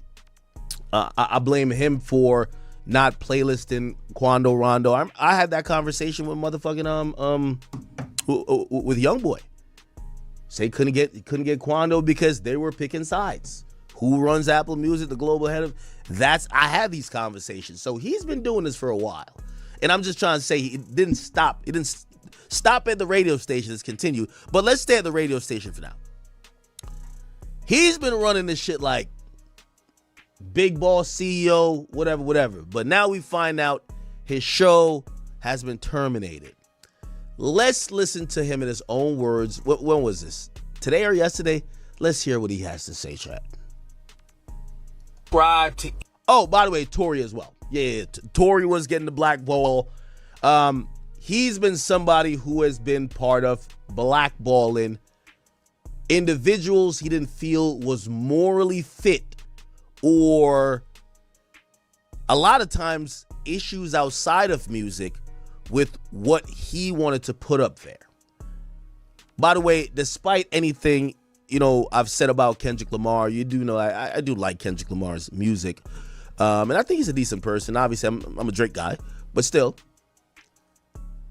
That's why I did respect him for standing up for X. Remember when they were trying to blackball or take X off playlists? I respected him for standing up for that. You know why? Because honestly, it shouldn't be someone like Ebro or any other, radio programmer or playlister that could make a moral choice to say, I don't like you because what I've heard about you.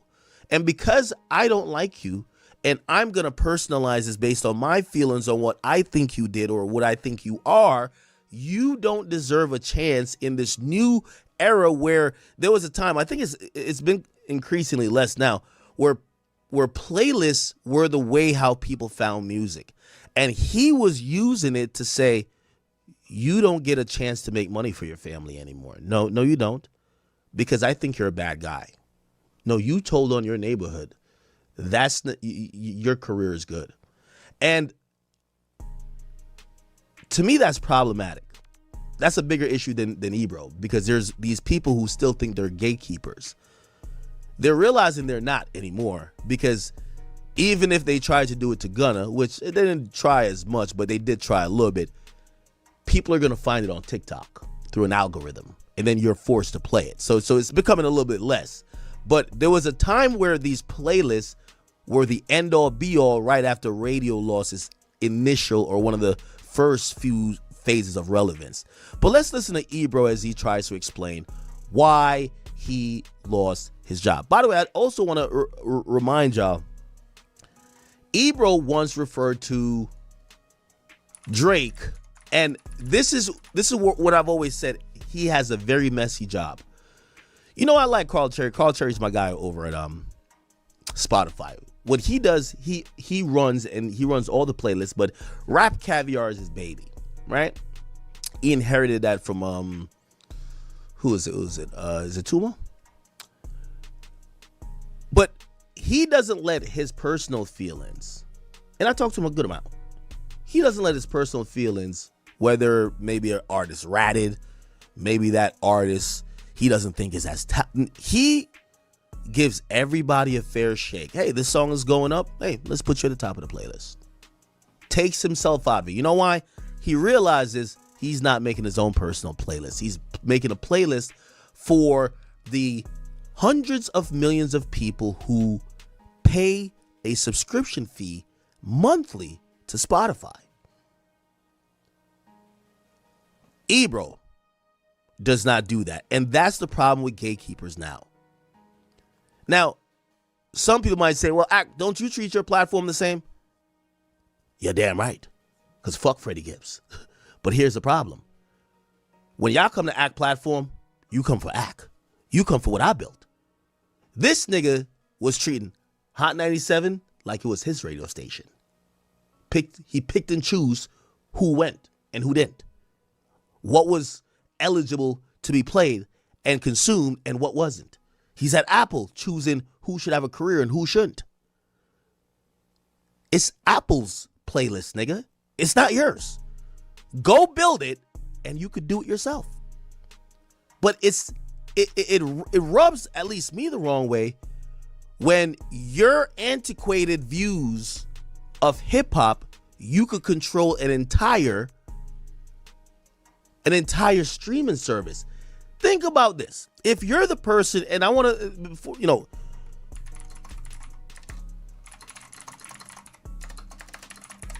think about this. And by the way, you've never heard, here we go.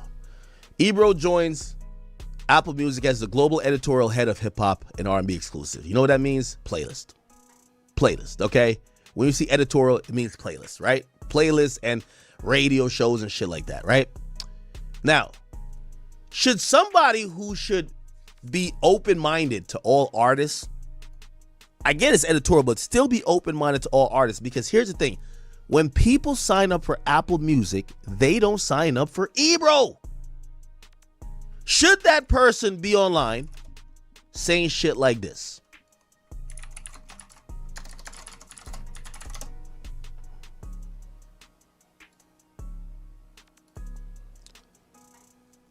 Wait, let me find it. He was quoted saying Drake is a cancer. Here we go.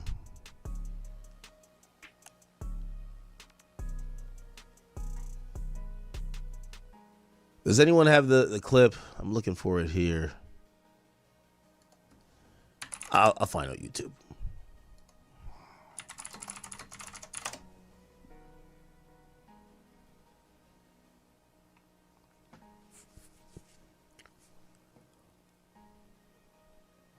Okay, here we go. I know. If you remember. Reason was it specifically between Kendrick and Drake? Yes. Drake is not that important. The reason Drake's in this is because he is a sickness in the game. It could have been any artist. It's what Drake represents. We've been saying this for months. People love Drake. They love his music. We love his music. He's beloved. He's not willing to go rip his soul from the bottom and do ayahuasca and look himself in the mirror as Kendrick had prescribed to him. On what song was that? Euphoria? No. Seems like it's about Drake, but continue. No, but it's about what the game does to someone who's trying to dominate it. Right. That's the moral of the story. There are a lot of artists have been through what Drake's gone through.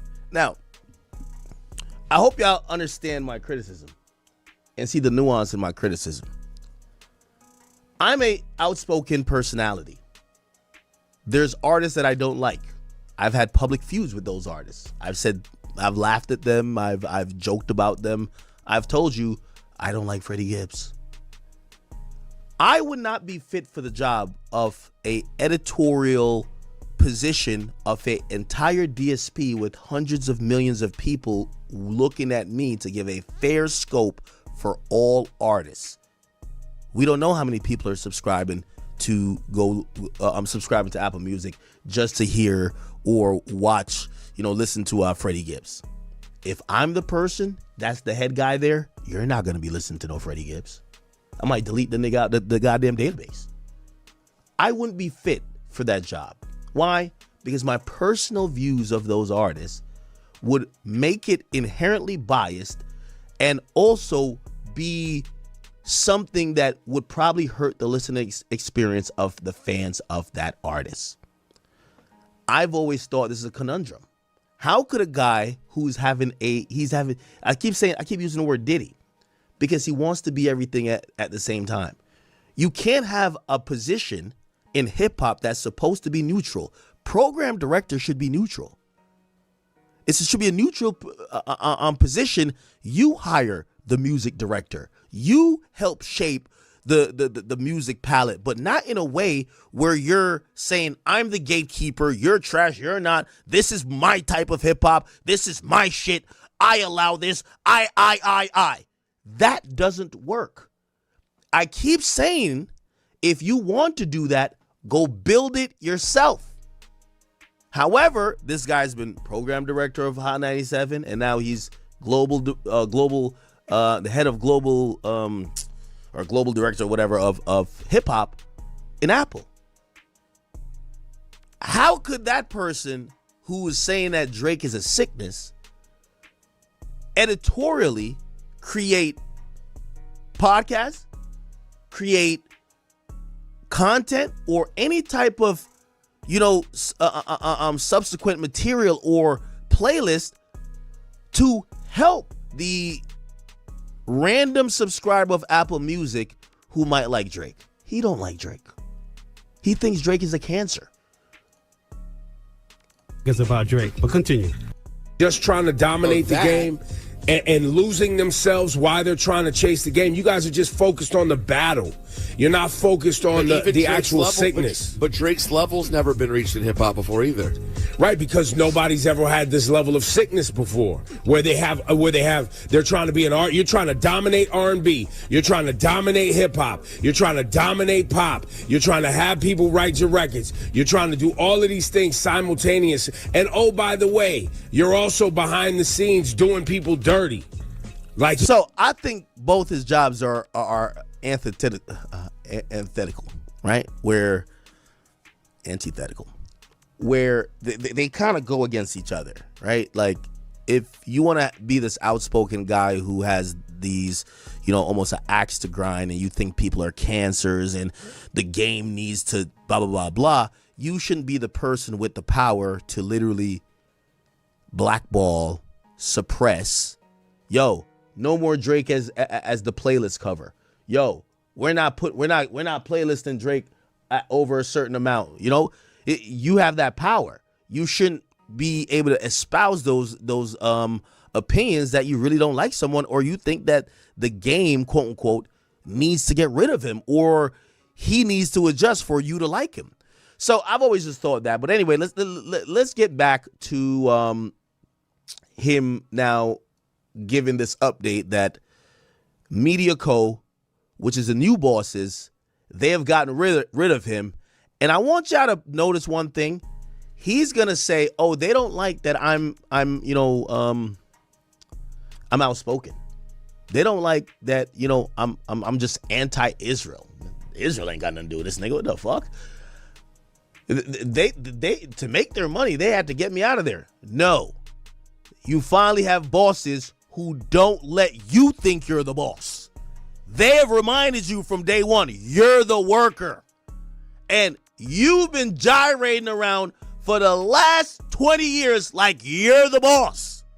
So listen to this nigga try to spin us in why he is no longer in that position. Why? Because the new bosses ain't fucking with him trying to be Diddy. It's like when Diddy got fired from motherfucking Diageo.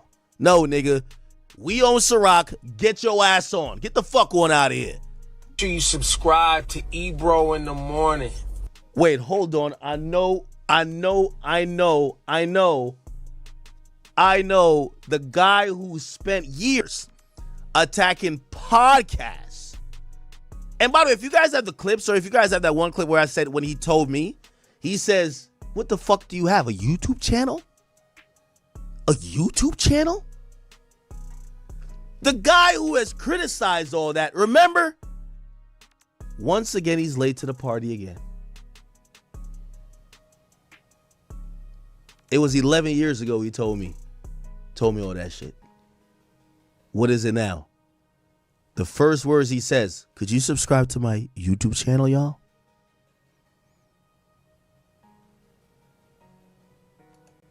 Make sure you subscribe to Ebro in the morning on YouTube.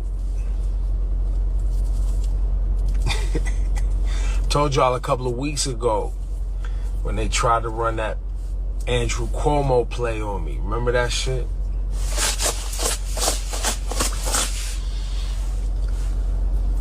And then they tried, you know, when the Trumpster got in office. Listen, man, I don't capitulate well, bro. Been doing. Oh, it's Trump. Oh, it's Trump. Yo, Ebro. Bad Boy. Boss. Massa. Diddy. You know, I'm calling him Diddy because if, you know, you want to be all up in the video, all on the microphone, running shit behind the scenes. It's not because they like Trump and maybe you don't. It's because you think you're a boss and they have been telling you you're a fucking worker. News flash, buddy. News flash.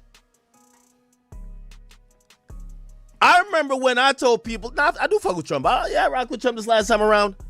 They wrote all these articles. By the way, we're gonna give another rip bozo to another nigga over at Rolling Stone. He lost his job. He was one of them niggas who ran the shit. He said Ack he's a right wing, blah blah blah blah. Like I was some extremist because I was like, oh shit. I went down there and I did some shit in Mar-a-Lago. And because I went to Rumble. Rumble gave me $2 million, nigga. The fuck? No, $2 million per year. It's like, all right, y'all want to go? Nigga, I love Rumble. Rumble said, here's $2 million a year. You could still stream on every other platform. We're not telling you to get the fuck off. Just be on it. This is why I stay at Rumble. Because I could just take my shit off Rumble, but I already got an audience there. But shout out to my man, what's it called? Shout out to the CEO over there, like Chris. Chris came to me and said, how much you need? I said, give me two M a year. And I'll stream on Rumble. He said, you got it. I said, all right, let's go. $4 million. That's all. Like, there was no there was like, yo, Ack is working with this to bring hip hop. No, dummy. The fuck are you talking about? However, I knew, and this is why, I always be watching. I knew, again, I obviously didn't know that the Twitch shit was going to happen like how it happened, but I knew multi-streaming was going to be a thing. I knew multi-streaming, multi-platforms was going to be a thing where it's like, yo, don't just be so committed to one place. We're in an ever-changing, watch how everybody was competing. And I'm like, all right, cool. I see what's going on there. I bet. So, all right, cool. Let me start streaming multiple places. Let me me adapt with the times. Let me not be like Ebro. Let me not think I'm just so, I could stop shit from no, just follow the ebbs and the flows. Sometimes you're up, sometimes you're down, but work with it. Don't have that much of an ego when it comes to things changing. Adapt. As long as the goal is to keep building your audience. That's the only thing I've ever told anyone. I said, listen, I'll do a deal or whatever, but I got a lot of people who watch me and they might watch me on different shit. How could we accommodate them? Then we'll talk about the deal. That's how I've treated things. Why? Because I see shit changing. We've seen this bozo. First he says, subscribe to my YouTube channel. It took you 20 fucking years to get your YouTube channel popping, my nigga? Okay, cool. But he used to shit on YouTube channels. But now he's trying to say some pro-Trump shit, right? It's the Trump guys.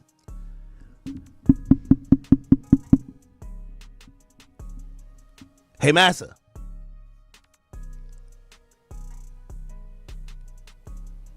People own media companies.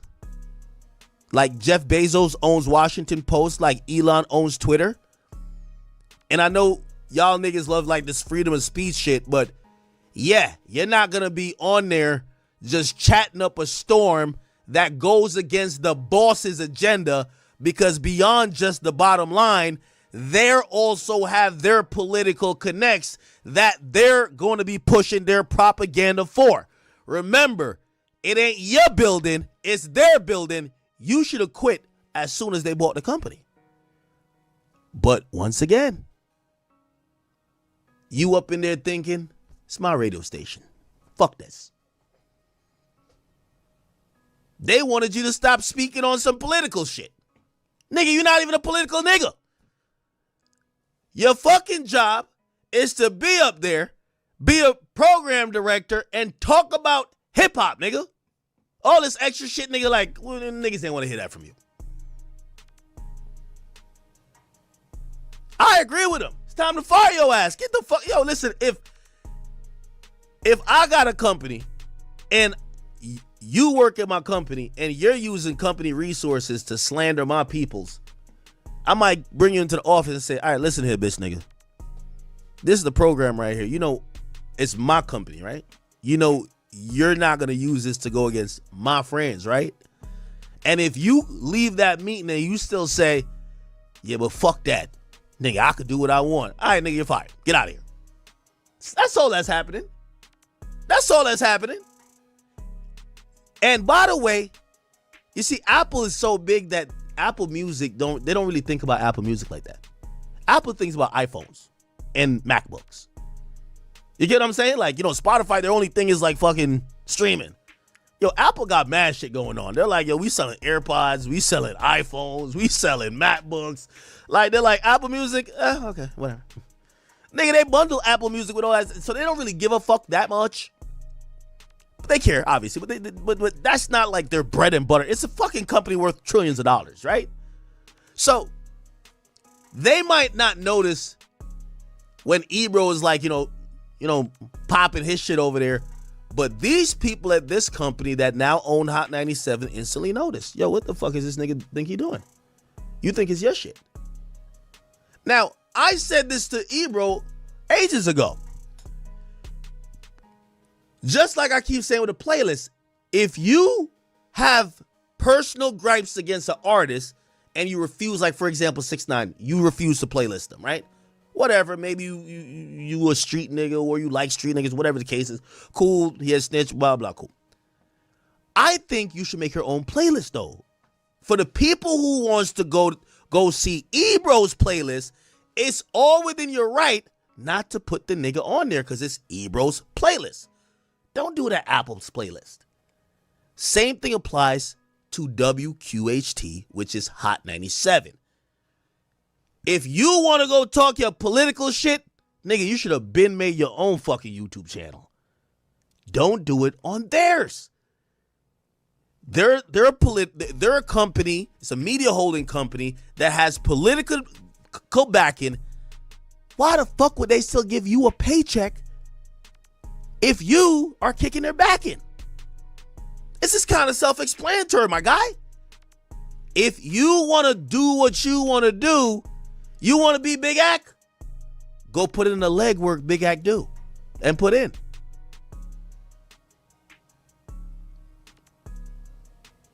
If I want to get up on here and say, oh, well, all right, you know what? I'm not cool with Trump no more. It's over. I can. No matter.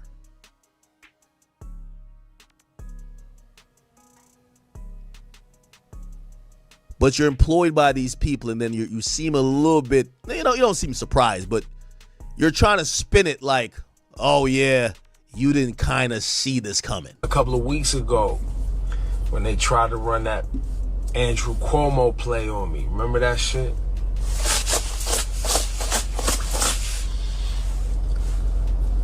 And then they tried, when the Trumpster got in office. Listen, man, I don't capitulate well, bro. Been doing this too long. That's the problem. The idea about not capitulating. A guy like you who's smart, I would imagine you would have got your own shit that you could do it on your own shit. If you look around all the major media outlets, man.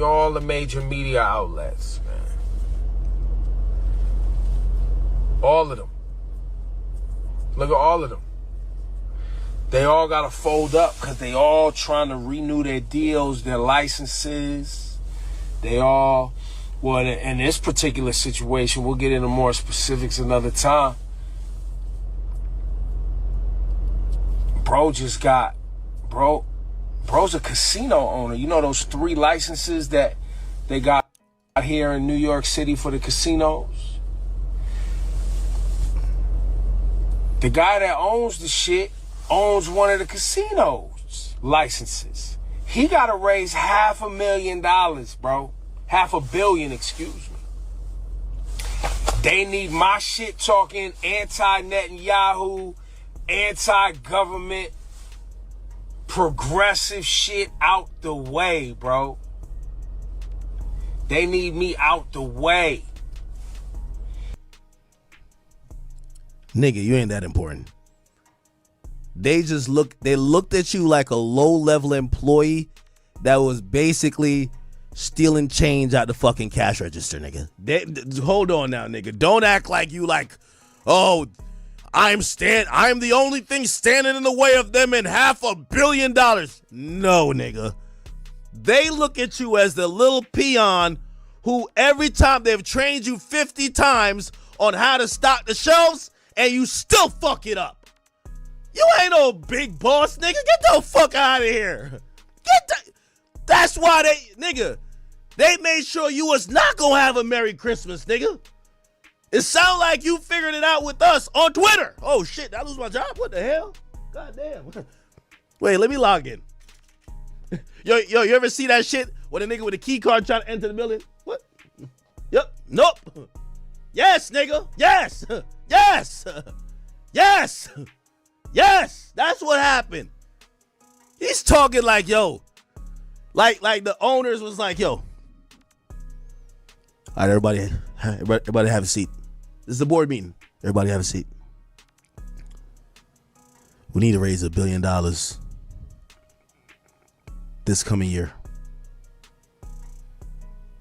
But we have one thing stopping us. Old man Ebro. Man, fuck out of here, nigga. Hell no, nigga.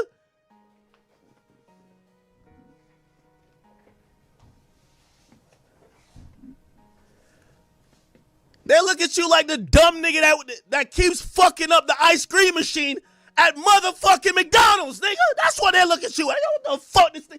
Every time this nigga, we get into work, he uses it, it breaks. What is this nigga doing wrong? Get him out of here. Get him out of here, man. Get him out of here. Get him out of here.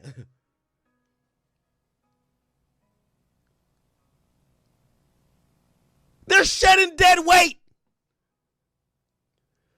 They look at you like the employee at McDonald's that every time they ask you to take out the garbage, they find you behind the dumpster smoking weed.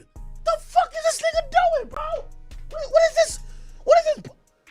Shirt never tucked in the pants, got stains on his shit. He comes in, look like, yo, get this bum out of here. I don't know why he acting like he's some big dog. Bro, they're trying to raise $1 billion. They're getting rid of all of the bums. That's a fact. Yo, get this thing out of here, man. Fuck. This nigga's acting like they had a meeting. This is in his mind. This is how the meeting went down.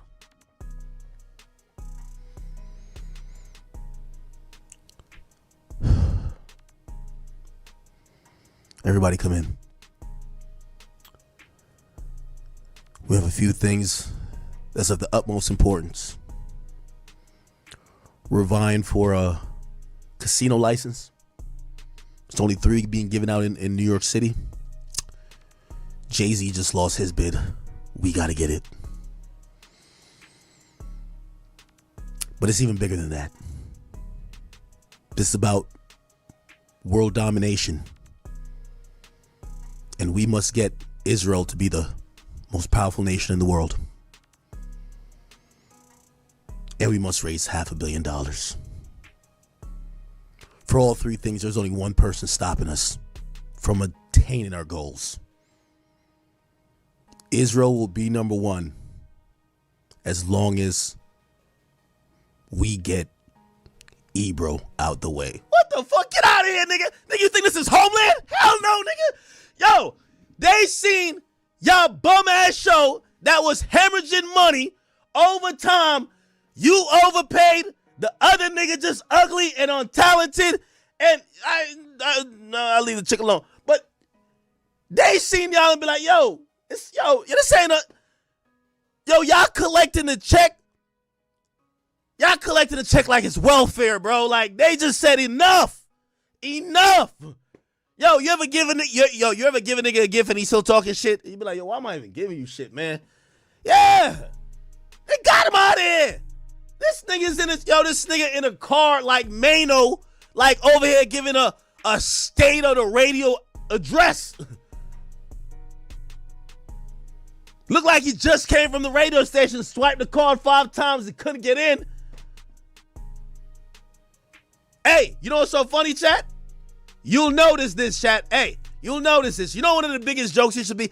This is another thing I want everybody print and all our clippers put this out. Y'all remember like 15 years ago, actually 10 years ago, rappers and also these niggas, when they used to talk about me, they would say, yo, stay in your basement. You're in your mother's basement. Don't all these pussy ass niggas run to Casanet's room? Oh, they stopped talking about that now. Oh, time doesn't change. Time doesn't change, huh? When they had the big logo and fluorescent lights behind them and they were just sitting up there on the nice, what is it called, ergonomic chairs, and they were feeling nice with the marble table. You're just keep shouting in your basement. That chair looks like it stinks. Heard it a lot from them. You know, after they get fired from their radio job, when I left Complex, I came to my multi-million-dollar house, to my studio, and I built many studios. Shit, matter of fact, in Jersey City, I got like 3 or 4 of them.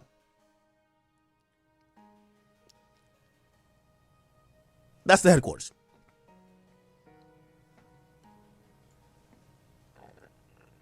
Once he fired, he's in the car. You know, you cheating on your girl and you can't make the call because in the house. So you tell the side joint, yo, hold on, I'm gonna call you right back. And you run to the car, you act like, yo, you pulled over, but really you just stepped out the house. Yeah. How the mighty have fallen.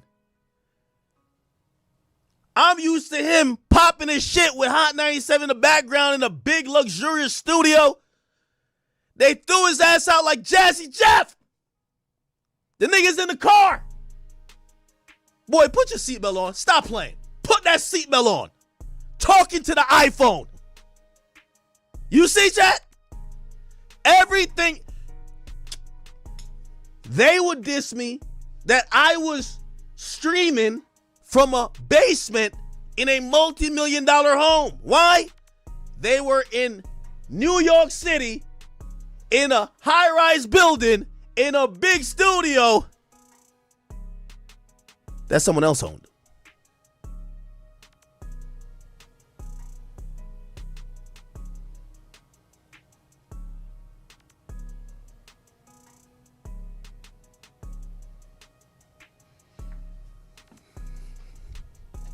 Moment your key card don't work, your email address, you know what it says, mailer Damon or whatever. It'll be like, yo, your shit start bouncing back. You're like, what the fuck? Yeah, it's not going nowhere. No, it's not going nowhere. Nope. Nigga look like he's scrolling through his BlackBerry. He ran to the car. He ran to the car, chat. Ran to the car. Hey, why you making your YouTube channel, buddy? The one you clown me for? Because 20 years ago, you were the guy?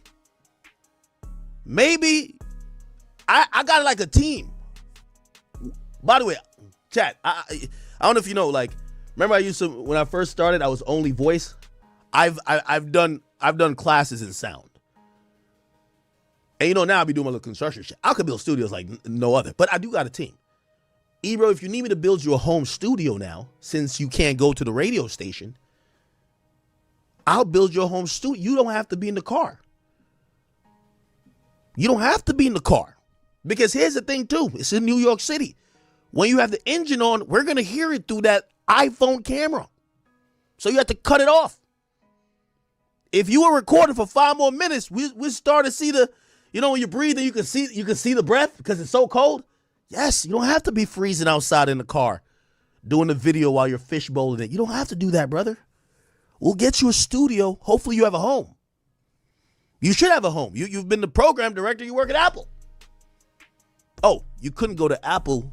Apple has studios, but you couldn't go over there to talk about Hot 97 shit. They might have fired you there too. Shit.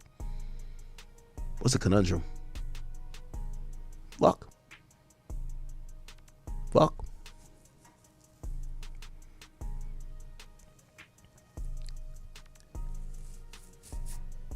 Chat. Again, chat, I make money by broadcasting. I want to tell you, I want to explain it to you, right? I have a studio for Off the Record. That's a standalone studio with 3 different sets. I have another studio that we can rent out, but I also, I've let Troy have a record there. I let Fax do his thing there. We have a bunch of space there. You know what I said? And this is the difference between a mindset between me and a nigga like Ebro. I have a house that is big as fuck. I have a studio down there. I just don't use it no more because I don't shoot solo Off the Record podcasts anymore. And then I have my streaming room, which is here. I made sure I could record. If my job is recorded, I got to make sure I can record anywhere and everywhere. These bozos,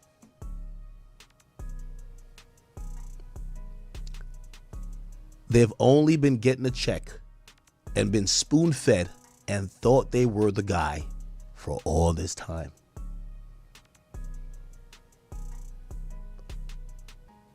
Watching Ebro look down at his phone, you know when you trying to see another update and you're scrolling, you refreshing the screen like this?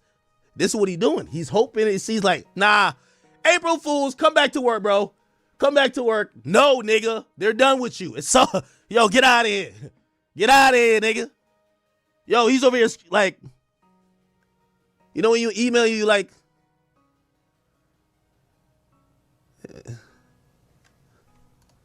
They trying to get to these bags that these VCs got, raise some capital. This is the worst part about Ebro right here too. Because Ebro isn't stupid. And what he's explaining is actually accurate. This makes him seem stupid. Because if you have all this info, you should be ahead of the game. Chat, why do you think I be having all the info I know? I love talking to label executives. I talk to all of those. I like to know what's going to happen next year, what's going to happen in the near future. Why? I could use that information to my benefit. I start making moves. I get the fuck. Hey, let me tell you this. Shit. Man, hey, listen. I ain't going to say I'm always the first or some shit, but damn. Shit. I remember when Joe asked me to do a podcast. Joe and Charmin did ask me to do a podcast. And I was like, couldn't see the monetization strategy. And I ain't gonna lie, I couldn't see it because I was like, I'm not into the grinding stage right now because we already got something going on. Shit, nigga, as soon as I seen Joe over at Spotify, I said, all right, thank you, Joe. You show me where the bag is. I'll be over there soon. Nigga, a nigga like me, I'm gonna see it quickly, and I'm there. Listen. You don't got to show me the roadmap. I'm not a nigga who drive past the exit 10 times and said, I wonder. No, I'm there. You get what I'm saying? The problem with this nigga, he's going to accurately break down what is going on. And then you have to sit here and think, well, why the fuck did you not do nothing with the show or with your situation and just wait for them to show you to the door? It's like the nigga, you know the nigga who, it's like a nigga who he always knows what's gonna happen. No, it's like the nigga who know all the sports picks but never bets. It's like, nah, I knew they were gonna win. Come on, nigga. I knew they were gonna win. Man, you always, you can't, LeBron never win anytime he's in Detroit and it's cold outside. Like, what the fuck? Like, nigga, why you ain't bet? That's what I'm looking at Ebro to say. How do you? He's accurately saying things that I know and educated people know. But what makes him look dumb is that he's sitting in his car like a hobo, smoking weed, stressed out. And why he didn't make a move? If I tell you, chat, yo, niggas finna come in here and rob this motherfucker in 15 minutes. Are you gonna stay around for 20 and be like, damn, I can't believe niggas came up here and robbed this bitch? You know, someone told me.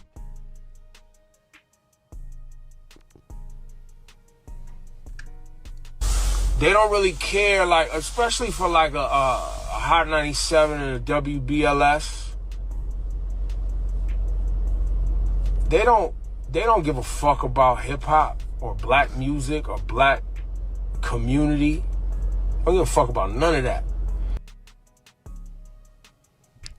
This sounds like a man who just found out he's a fucking employee. Because when you were up there talking to Uzi and talking down to them artists, you said the opposite. Because to you, what you felt embodied the company. And rather than accepting your role that you were a peon and a pencil pusher and just a nigga who was just filling the position until they got tired of you, you huffed them, you puffed, and you said, well, I did this, I could do this, I. But when they showed you to the door, you're like, yo, they don't care about us. No, nigga, keep it the same way. They don't care about you. They don't care about you. Because when Uzi was sitting in front of you, you didn't dare say to him, listen here, Uzi Vert.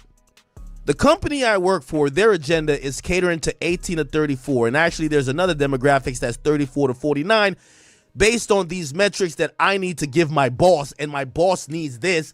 I can't play your music because your music is liked by 15-year-olds. So maybe I'll show you some love, but not really. And it's really because of my boss. It's not because of me. It's my boss. My boss requires this. You don't fit the bill. I'm only doing my job. I'm a peon. I'm a pencil pusher. I am nothing more than a shill and someone who's in the role trying to fulfill my boss's agenda because they want to get paid.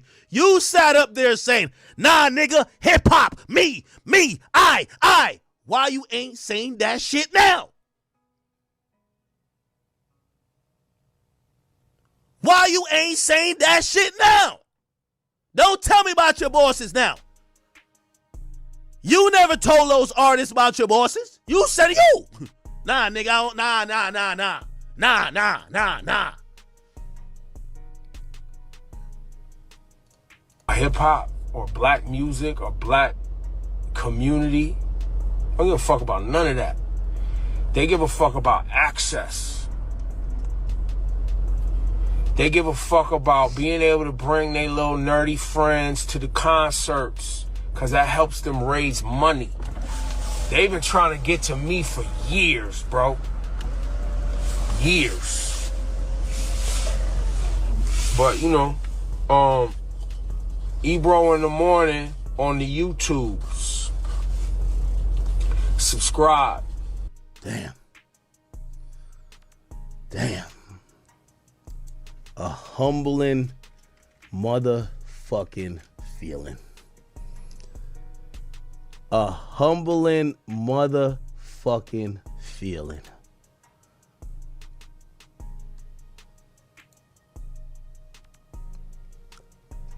What's important, chat, is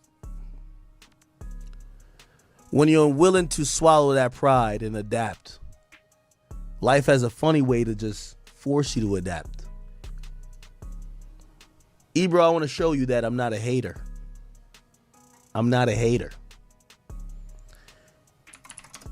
I'm not a hater like how you've hated on me.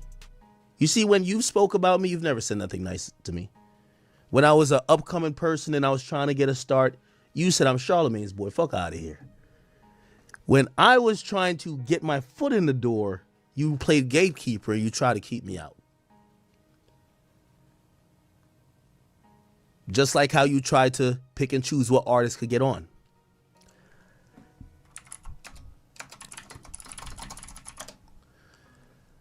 I want to pull this up because this is important. As it stands right now, Ebro in the Morning has 401 subscribers. You had 25 years to do this, brother. But I want to show you I want to offer an olive branch to you. Chat, I want y'all to go get him to 1,000. Get him to 1,000. And I just want you to know, after you got fired from your job,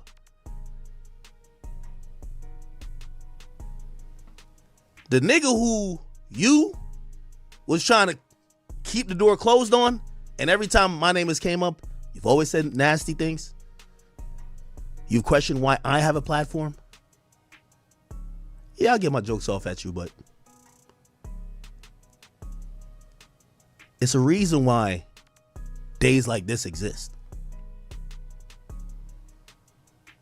It's a reason why. Chat, go support it.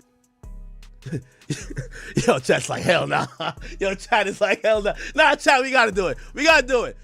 I want to be responsible. Yo, only one person? Yo, we gotta be responsible for his first 1,000. Like, just keep it at 1,000. Like, leave it at 1,000 and let him rock out. Somebody said, why would we subscribe if you're not gonna subscribe? Bro, I don't want to watch this shit. The fuck?